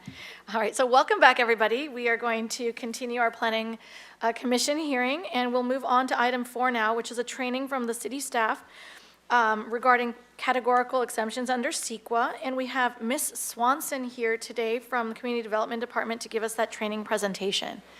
When you are ready, the floor is yours, Ms. Swanson. So good afternoon. Today we are here to talk about CEQA exemptions. This is building off of a CEQA overview training that staff gave the Planning Commission in June of last year. So I'll very briefly remind you of some basics, then we're going to talk about some legislation that has brought me before you today, what typical exemptions apply to city projects, exceptions to those exemptions, and end with who does what. So first things first, CEQA stands for the California Environmental Quality Act. It's a state-level mandate for environmental review modeled after the National Environmental Policy Act, or NEPA. NEPA was signed into law by President Nixon on January 1st, 1970. Within the same year, Governor Ronald Reagan signed CEQA into law. California was the first state to have a state environmental policy act. As of now, there are 17 jurisdictions, including Puerto Rico and Washington, D.C., that have state-level environmental policies. However, only 7 of those jurisdictions function like CEQA and hold local agencies to state standards. In all other jurisdictions that have these kinds of laws, only projects permitted and or funded by the state itself fall under the purview of the state-level environmental policy. What this means is that essentially all discretionary applications in California are subject to CEQA by someone, whether it be the state, a county, or a city like Santa Barbara. An agency has to determine what tier of CEQA level review is required. The first tier is an exemption, which is what applies to projects in the city a majority of the time and indicates that there is no significant environmental effect from the project. If a project is not exempt, staff prepares an initial study to look for significant effects. The results of the initial study determine if a project requires either a negative declaration, mitigated negative declaration, or an environmental impact report. But today, we are going to focus on exemptions. So why are we focusing on exemptions? Because somebody got sued, and CEQA regulations have gotten more specific. The City of Thousand Oaks posted a City Council agenda at least 72 hours in advance in accordance with the Brown Act, noting that it would consider a franchise agreement with a waste collector at their regularly scheduled hearing and that the staff was recommending approval. On the day of the hearing, though, the city posted a supplemental item giving the public notice that the staff was recommending the project be exempt from CEQA. The City Council approved the agreement and CEQA exemption. A competing waste collection agency, GI Industries, sued, citing that the CEQA exemption notification was not posted 72 hours before the hearing. The Second District Court of Appeal agreed that the CEQA determination was part of the City Council's action and thus needed to be expressly agendized in order to notify the public of the recommendation before the decision maker and allow public participation. Before, here at the City of Santa Barbara, staff would note in the staff report that a CEQA exemption is applicable and which specific exemption is applicable, and the decision maker would approve or deny a project, and that consideration of an exemption was simply assumed. This was consistent with many jurisdictions' practices because a CEQA notice of exemption does not require a public hearing per CEQA guidelines. However, the court has clarified that the decision maker must formally make the CEQA determination, not staff. This is an action that the decision-making body is taking, and therefore it must be agendized and part of deciding motions. The huge caveat to everything I just said is that the GI Industries decision has since been depublished and is not considered legal precedent. However, again, our city attorney's office agrees with the intent behind the decision to provide transparency to the public and that we should move forward with this practice in the future. Additionally, this isn't compliant with our city's CEQA ordinance, which provides that if the city council or the planning commission is the decision maker on the discretionary decision, then that body must affirm the community development director's decision and that the project is exempt from further CEQA review. So now that you will formally be agendizing and making CEQA exemptions part of your motions, we are here to highlight the types of exemptions you are most likely to encounter and decipher the circular sounding sentence on the screen. Once a lead agency has determined that an activity is a project subject to CEQA, a lead agency shall determine whether the project is exempt from CEQA. An application being subject to CEQA means that it meets the definition of a project of the CEQA guidelines. Essentially, is it discretionary? Determining whether an application is exempt from CEQA is deciding that it's in that first category of CEQA review that we saw in an earlier slide, and that an initial study and follow-up environmental document is not required. There are 5 categories of exemptions. 1, statutory exemptions, which tend to be for larger regional projects, such as regional or state transportation improvement and congestion management plans, or very largely the Olympics. Things that are regulated by other agencies, such as in-home family daycares. So this means regardless of impacts, the state has decided that these projects are exempt from CEQA. Number 2, categorical exemptions, which we're going to talk about more in a moment. Number 3, general exemptions for projects that would result in direct or reasonably foreseeable would not result in direct or reasonably foreseeable indirect physical changes in the environment. This is also called the common sense exemption. It would be for something that is more procedural, like an ordinance update, that doesn't actually result in construction. It's not especially commonly used because it is less specific, and specificity is desirable when crafting exemptions so that the thought process of the decision maker is very clear. Number 4, projects that are exempt because they are pending rejection or disapproval because they cannot be approved. It just doesn't meet the code, it doesn't meet the general plan, there's no possible way for it to be approved. And number 5, Article 12.5 of the CEQA guidelines, which are very specific exemptions related to very specific kinds of housing that can't be located in any kind of fault zone, floodplain, or sensitive overlay area. They also have parcel size and surrounding use requirements, so it'd be really tough to find that parcel within city boundaries. This is a relatively new exemption category, and there are not any examples in the state that we staff are currently aware of. Categorical exemptions will be what you see the most, so we're going to talk a bit more about them. Categorical exemptions are exactly what they sound like. They are different common categories for CEQA exemptions.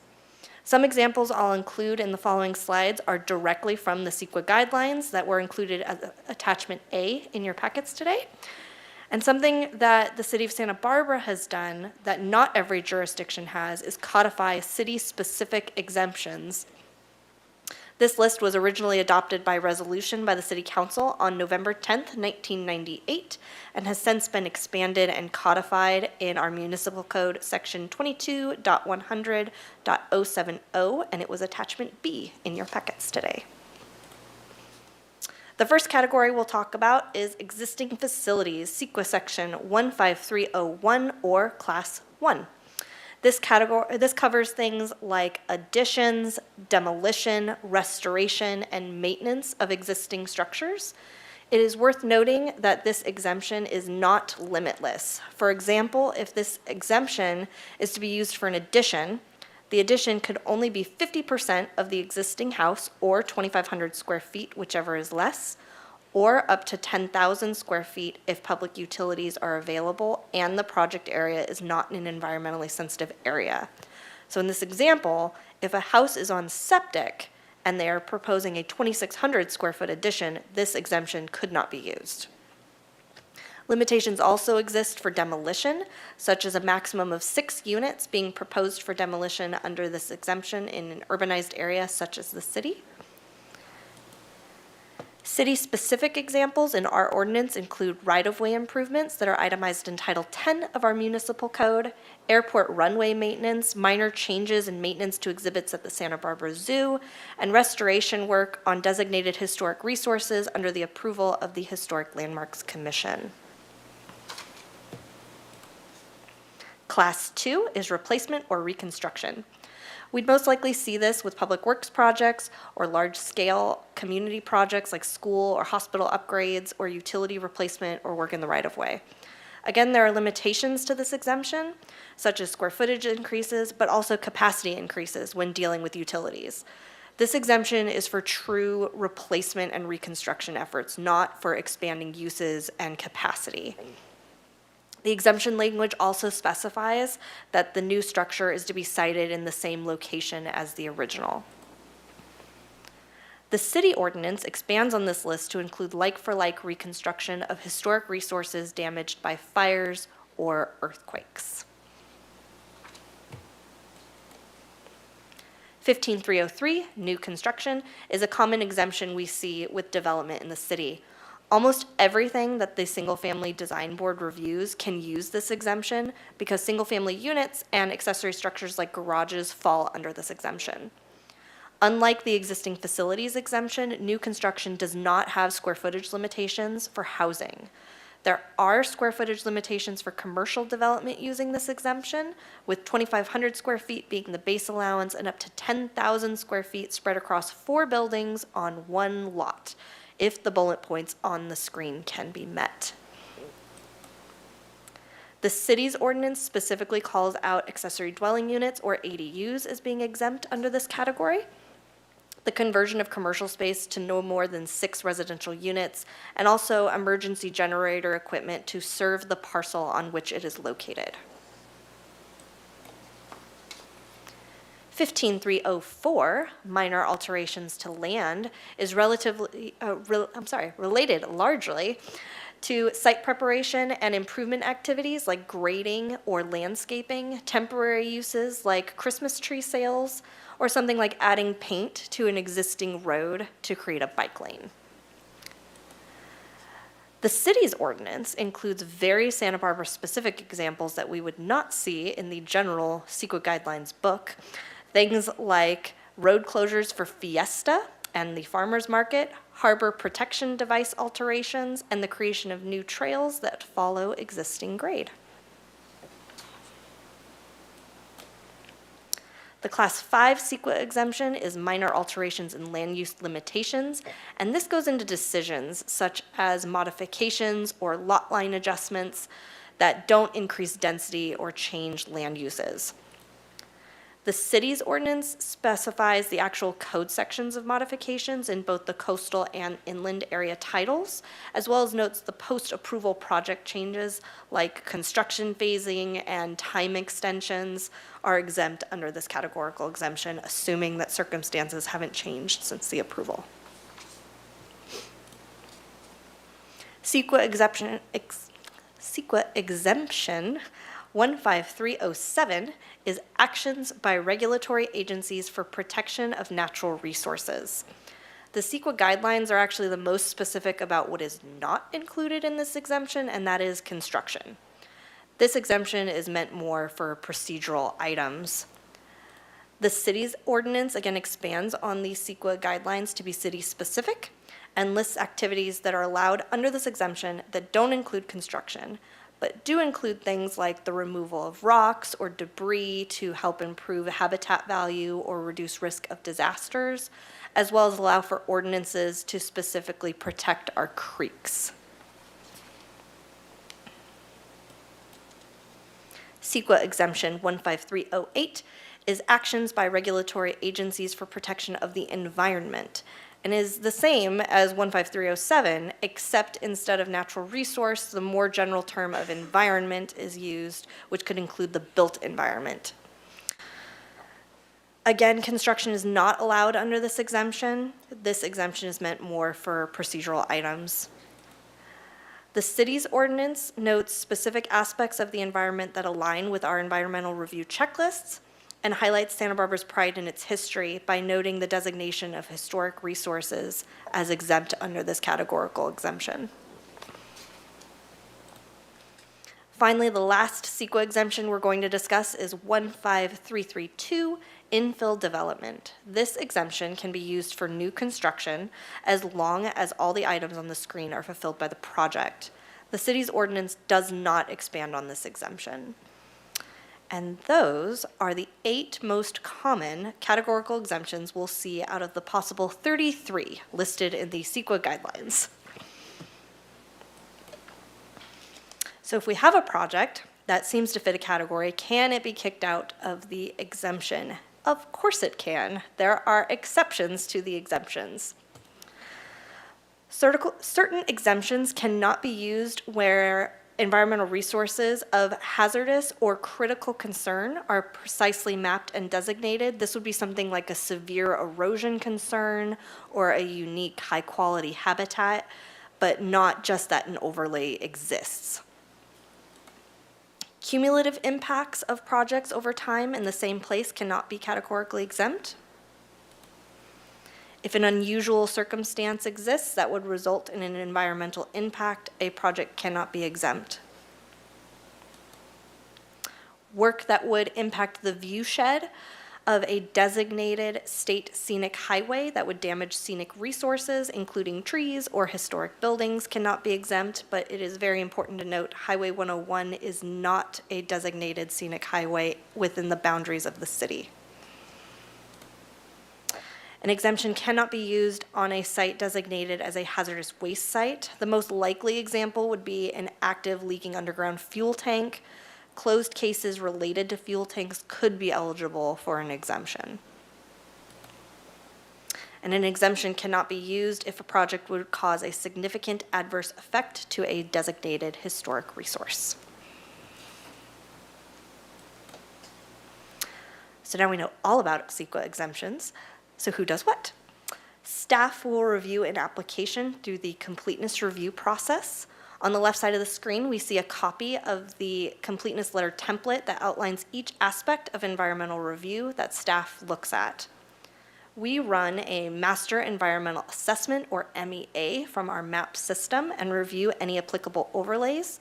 In this case, we'll look at archaeological resources. So we can see in this case, our example property is in 5 archaeological overlay areas, and we'll see how that comes into play in just a moment. We then review our MEA guidelines. There are guidelines for each category listed in the completeness letter for staff to review. So with our archaeological example, here is a table from the city's MEA guidelines. Our particular example was in a number of archaeological overlays, including the prehistoric overlay, which requires a Phase 1 archaeological report for any ground disturbance. So staff would then review the project description, determine if there is ground disturbance, and then if so, we would also check if we have any reports on file to see if a Phase 1 report or a series of letter reports has already been done at the site, so that we could either reduce the requirement to a letter report or waive the report entirely if the project scope and what we have on file warrants that decision. And finally, as staff is compiling our completeness letter, we inform the applicant of our research and what deliverables are required prior to the project being deemed complete. Once a project is deemed complete, we only have 30 days to make a determination that a project is exempt from CEQA. So requesting all of this information during the completeness process and before deeming them complete is critical. Your role in this process comes on hearing day. This is a portion of an agenda from last December. Consistent with recent CEQA law interpretation and the city's CEQA ordinance, the CEQA exemption determination was included on the agenda, and the Planning Commission affirmed staff's conclusions about the CEQA determination when making a decision on the project. Leading up to the hearing, staff reviewed the project description in coordination with the city's environmental review guidelines and did not have to request any environmental reports for review. And they also outlined the logic in the staff report, as we see here, and that none of the exceptions to the exemptions applied. And then finally, staff drafted findings for the Planning Commission to make for the project, including information about CEQA. By incorporating the CEQA exemption into the agenda and into the Planning Commission's action, the decision was compliant with recent CEQA case law and the city's CEQA ordinance. That is the end of my presentation, and we are all here to answer some questions for you. Thank you, Ms. Swanson. That was a very fun presentation. I think all of our staff presentations should have some comedy and humor involved. Keeps us awake. It was really nice to have it presented that way. I have some commissioners who would like to ask questions, so I'll just go through the list. We'll start with Commissioner Bauke, please. I've got one question, which involves basically the slide that you have in front of us right now. If we get public testimony that puts substantial evidence in the record that there is impacts to a habitat or an endangered species, or creates a significant impact on any of these other categories like noise and water and such, what is the city's process on that? You know, do you get into a deliberations between that comment and the experts that were hired to make this determination, or staff to make the determination? It wasn't that's before us.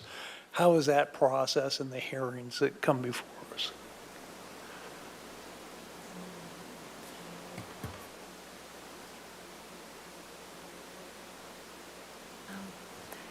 Commissioner Bauke, through the chair, I think it does depend on the situation. So there may be situations where someone brings up an issue that we hadn't looked at, right? So that might be something where maybe we need more information or it needs more analysis. There might be other situations where we had an expert prepare a report and then we're getting additional information. So I think that's going to play into it. It's also the exemption category that is chosen may play into it, because some of those categories have slightly different exceptions to the exemption. So those are some things that we would have to take into consideration depending on the specific project and the specific environmental information that we're hearing from the public. And then, I don't know if you want to add anything. Sure, I'll add that. It needs to pass the fair argument test. So essentially, would a reasonable person look at that evidence and determine that there might be or there may be a potential for an impact? So it'd have to pass that test rather than a public commenter coming in and making a statement without having any evidence to back up their claim.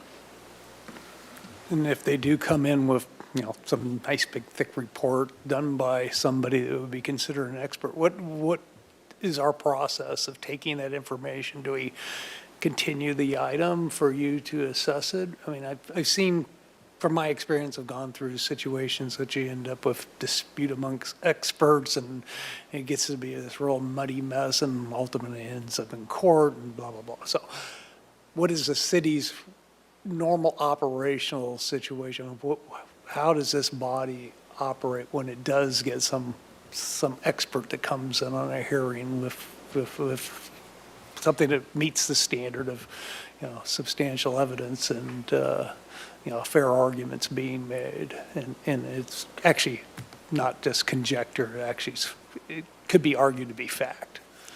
I think if someone were to present that evidence, substantial evidence, I think it would be prudent for staff to look at it and determine if the project would be exempt or if it would need to go under further environmental review.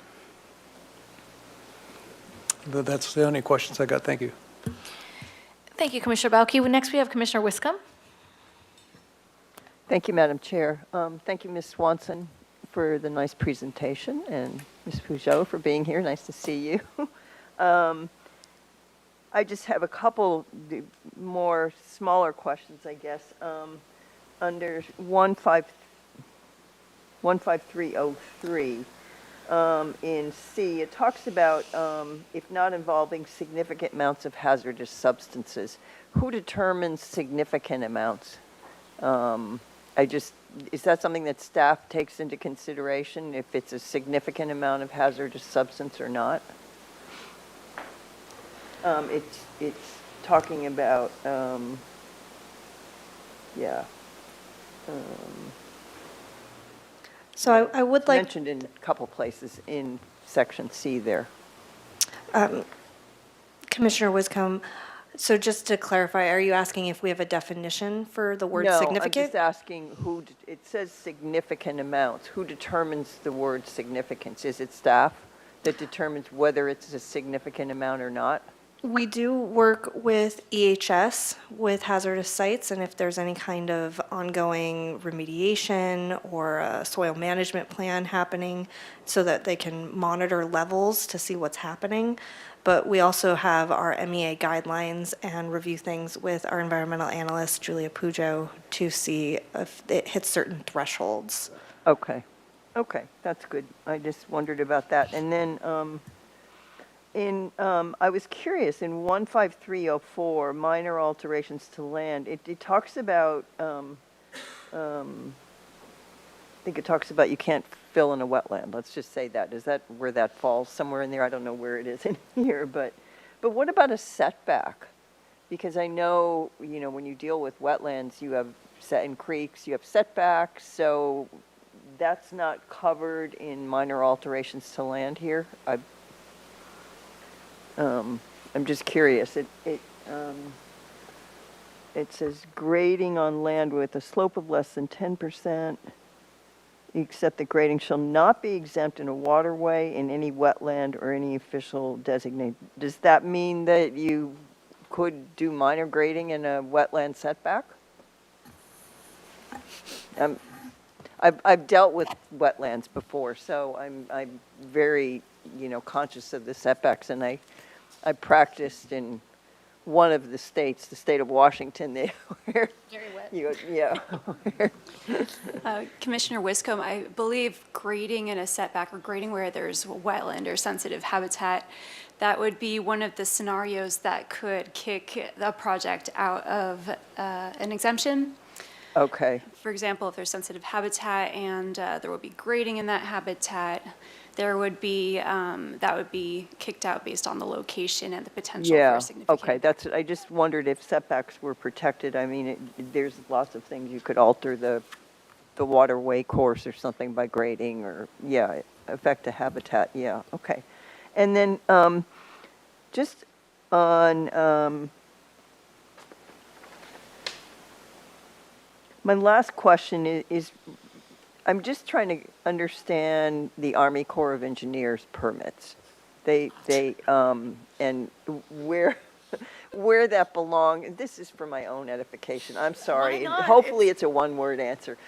Just trying to understand where the Corps permit comes in. Do we get a CEQA exemption and then apply for a Corps permit? Usually, or how does that work? Chair Wiscombe, that's typically the order of operations. Okay, Is that, yeah, that's- they get that's their what I permits figured. after they have city approvals. Yeah, okay. See, that wasn't so painful, was it? Okay, I'm done. I'm not asking. You don't have to be done. Do you have more Thank you. questions? No. All right, next we have Commissioner Boss, please. Thank you. I just had a question about examples under Class 19. I couldn't find anything online, and I know it wasn't covered under our local or frequent examples, but Google did not help me find examples. You need one of the books. Just to confirm, you're talking about annexations of existing facilities and lots for exempt facilities? Yes. Wow, you gave them homework. See who finds it first.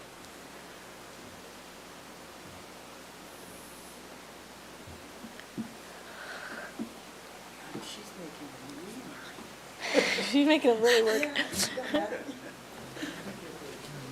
Those are books that are available. Commissioner Boss, I don't know specific examples off the top of my head, but it sounds like this is meant for things like annexations into a city. If there's a development that's outside the city boundary and it's part of the, what's it called, the area of, the LAFCO area of. Sphere of influence, thank you. That if it's simply a boundary change where there's no extension of utilities, then that's something that sounds like it would fall under this exemption. So like the airport would not fall under this exemption, being separate outside of the city boundaries? If they were to expand the airport area, I would need to look at the specifics of it. With all of these, the details in the fine print are things that matter. It depends. Thank you. Thank you. We have Commissioner Balke, please. Just a quick question. Does the city have thresholds of significance that it uses, like the county or other agencies I've run into? Commissioner Balke, we have the CEQA ordinance, which has definitions of further examples of these classifications of exemptions. And we have the MEA guidelines, which has specific thresholds for archaeology and historic resources. For some resources, we do. It's not in a nice, neat manual like the county has. Some of them are placed in our policies and our general plan. Some of them are in MIS code. Some of them are in our MEA guidelines. Would you think it'd be a good thing to have CEQA guideline, thresholds in a nice book like the county has? I'm just I would curious love from that. as a Yes, professional. definitely. Commissioner Balke, I will say there, for example, solid waste, we use the county's threshold. So there are certain ones where it doesn't make sense for us to create our own, and we use the ones from the counties. We use Air Pollution Control District thresholds for certain things as well. So we borrow where it makes sense, where there's no reason for us to come up with a city-specific threshold. Okay, thank you. That concludes my list of speakers. Is there anyone else who would like the opportunity to speak now? Commissioner Lodge? Thank you, Madam Chair. I don't have any questions. I do have some comments. First of all, excellent presentation. Thank you. And I wasn't at all once surprised that you began with a lawsuit, because going through this, the incredible, the guidelines for exemptions includes things like law enforcement activities by peace officers, development of or changes in curriculum or training methods, changes in the grade structure in a school which do not result in changes in student transportation. All I could think of is that they must have ended up here because there was a lawsuit. It's just, anyway, thank you very much. That is a great We know observation. a lot more about it. That's a great observation. All right, well, if there are no more questions, that concludes our experience together. Do we need Chair any Bonderson. public comments or anything? Public comment. Yeah, I was going to just ask. So I will just open it up for public comment. Ms. Esparza, do you have anyone who would like to speak? Thank you, Chair Bonderson. I currently do not have any speaker slips with no one in the audience. Going to virtual, if anyone participating via Zoom would like to speak on the training item, please raise your hand and we can call on you. Not seeing any raised hands, and we did not receive any written correspondence. Back to the commission. Thank you.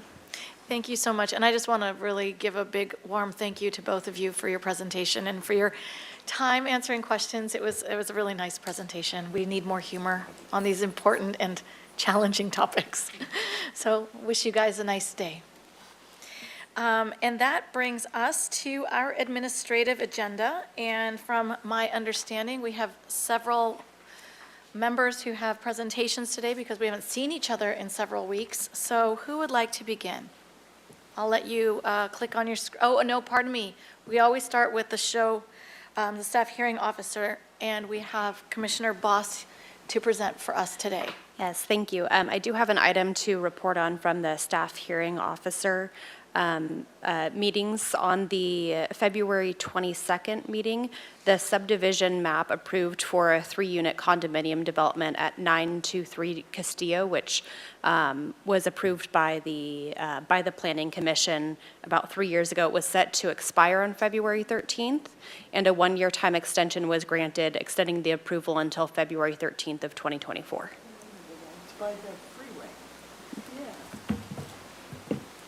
All right, thank you. And we have Commissioner DeLuccio with a presentation. Okay, I have a little report to give. I actually attended the Airport Commission meeting last evening to introduce myself, since I am the liaison. And they're going to be coming before us next month with the airport master plan. I believe they come annually with that. And then it goes to City Council and the Airport Commission. HLC, I went over there yesterday to introduce myself. And they were going to discuss State Street, but they postponed that to March 29th meeting. And the chair was absent yesterday, and I believe the chair brought it up that they wanted to have this discussion on State Street. So that will happen on March 29th with HLC. On 3-1, I did watch the meeting for 3 hours. It was a 6-hour meeting, but one of the highlights of interest were the objective design and development standards.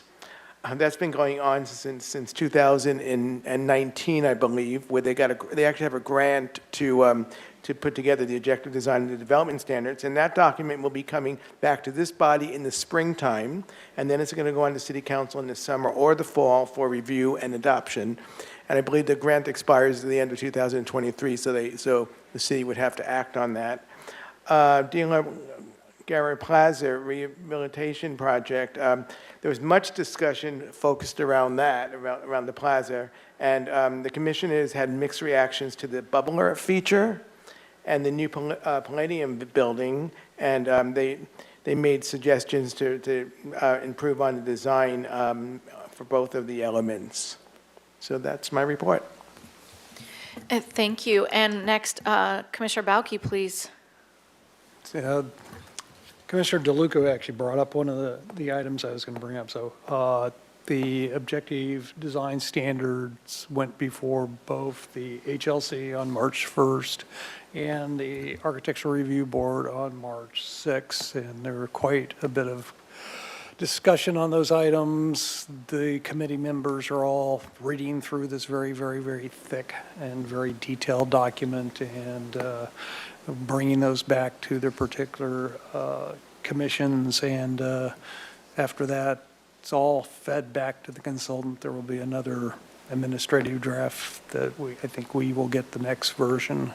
But a lot of effort and a lot of thought being put into that from all the commissions so far. And also there is also this objective design standards group, which I'm one of the members of. So coming our way, and quite an item and quite a report. Thank you, Commissioner Bauke. Are there any other commissioners who'd like to present? Okie dokie. Well, that means it's coming to me, and I'm going to set a disclaimer ahead of time. We haven't been here in a while, so I have a lot to present, and I'll try to speak as quickly and efficiently as possible. I'm going to start with ABR. I have 8 projects to present here, and several of them have either come already to Planning Commission or are coming to Planning Commission, which is the main reason I'm going to present them. The first one is at 2217 Oak Park Lane. It was a continued item that came back and received final approval. It is a project for a 2-unit duplex using the AUD program, and that project includes 4 vehicular parking spaces, but also 4 bicycle parking spaces. The next project was a transportation and circulation project. You all are familiar with it. I brought it up before. It's the proposal for the Las Positas Road multi-use path project, and it's basically the 2.6 mile bike lane that separates well, it's a separation of multi-use pathways for bicycles and pedestrians, separating from the vehicular traffic along Modoc and along Las Positas. So it goes all the way out to Cliff Drive. And that was final approval, I should say that differently, review after final was approved. It's really nice. It's usable, and you should all consider taking a walk or taking a bike ride out there. The next one we have is, it's also a project using the AUD program. It's at 414 West Cannon Perdido Street. It was the first time being seen for concept review, and it's a project for a 2-story, 2-unit residential building using that AUD program. And it received, it was continued indefinitely with comments. Now, the next one is coming to Planning Commission. It is an item located at 402 South Hope Avenue. We saw projects similar to this last year. It's a proposal for a service maintenance building and an expansion and addition to one of the car dealerships. So this one is going to be the Mercedes-Benz and Porsche building. We saw the project right across the street last year. May sound familiar. Commissioner Bonderson, just to clarify, that was actually the project approved by the Planning Commission, going to ABR for project design approval. Are you sure?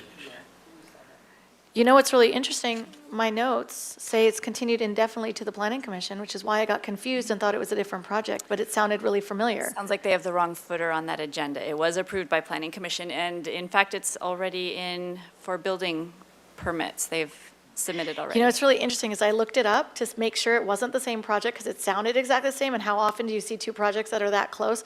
And I just assumed it was another project. Yeah, okay, good. Well, guess what, you guys? It's not coming to us. Yay. One down, one down, many to go. Okay. Well, thank you for the correction. Of course, we just heard about the objective design and development standards. I will not talk about it, but it was discussed at ABR as well. The next project is, and I'm going as fast as I can, 618 Olive Street. It is a proposal I've spoken about before for a new multi-unit residential unit using AUD.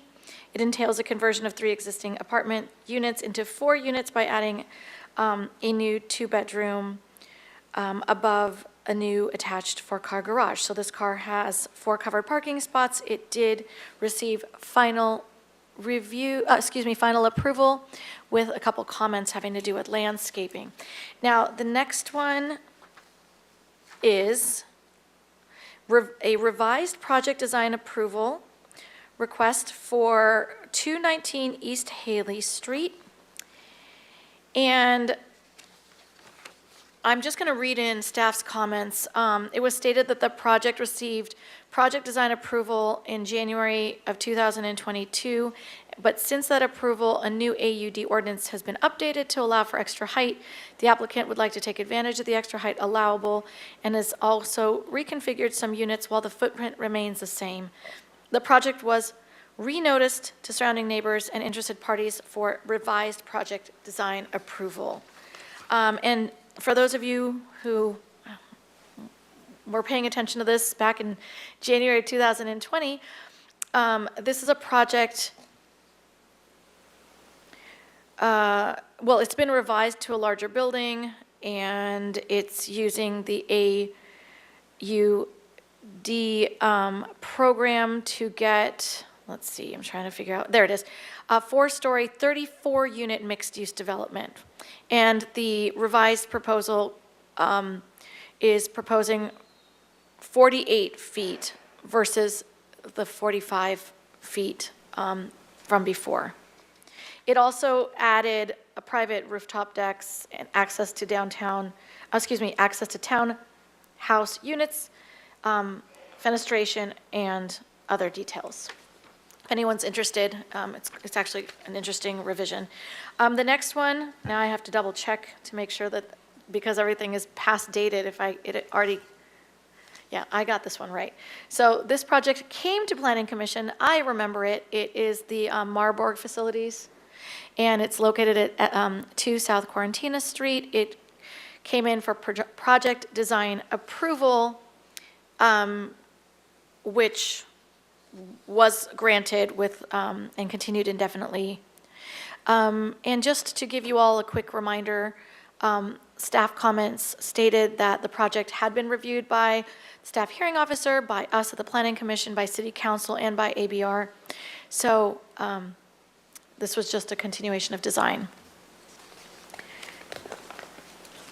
Okay, last but not least,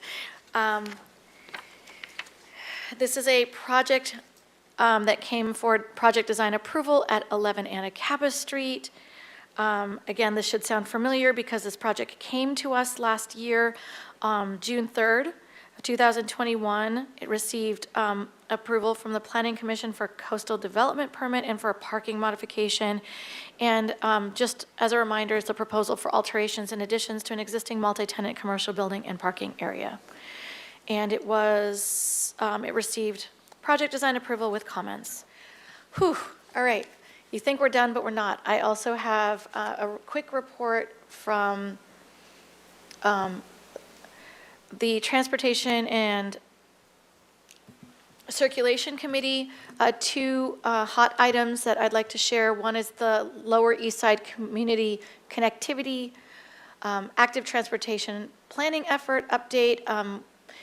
Staff provided highlights from the feasibility study analyzing feasibility options for the pedestrian and bicycle overcross, crossing over the 101 between the East Side neighborhood and the area where the Dwight Murphy Field is. There will be 2 community outreach meetings, if anyone's interested, April 5th and April 12th, where they will update options having to do with that overcrossing, and then an active transportation plan draft is anticipated to return then to the TCC for review in the fall. And then after that, that plan will go before City Council for review and approval if all goes smoothly. The city is also seeking grant funding opportunities in 2024 for final design of that and construction. And then annual update on bicycle share pilot program. This is something we all talked about here before, having to do with that B-cycle, you might recall. Came to Planning Commission. So quick update on year 2 now of a 3-year pilot program. The 3-year bike share pilot program launched on January 28th, 2021 with the company B-Cycle as the permitted operator. And the program will be going before the Sustainability Council Committee on March 20th. There should be a staff report available today on the city's website if anyone's interested. And we have with that, the staff report will have an update, recommendations to council for the pilot program to be extended for an additional 3 years.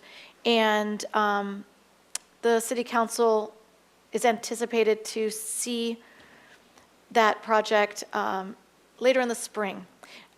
There's also a chance that this program update will come before the Planning Commission later this year, so that will affect us. Keep your eyes peeled. I'll let you know if I know more.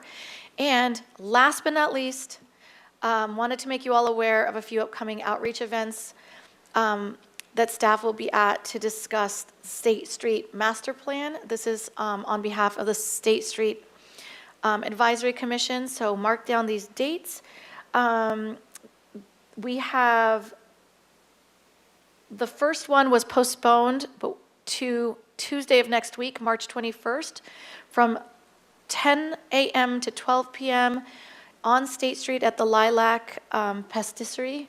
And then we have, then we have Tuesday, March 28th from 10 a.m. to 12 p.m.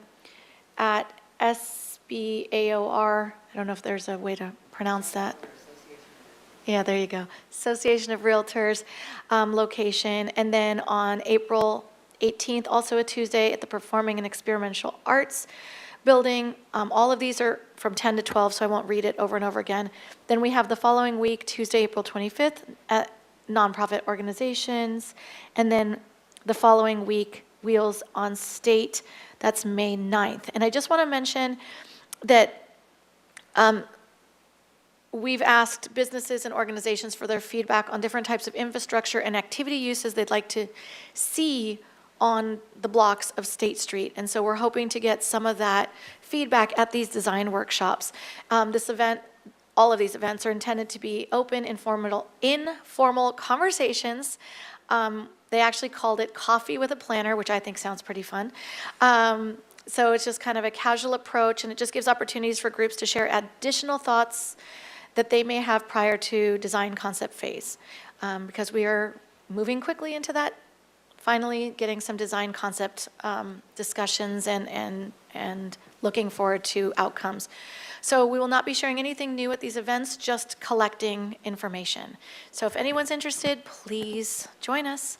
There is more information on the friendsofstatestreet.org website if anyone is interested. All right.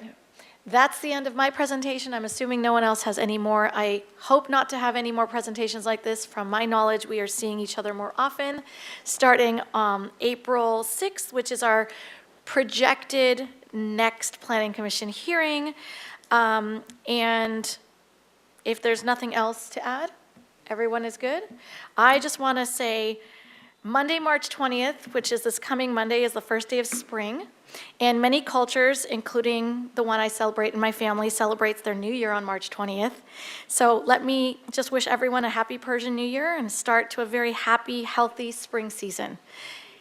That concludes our hearing at 4:12. Thank you, everyone. Have a great day.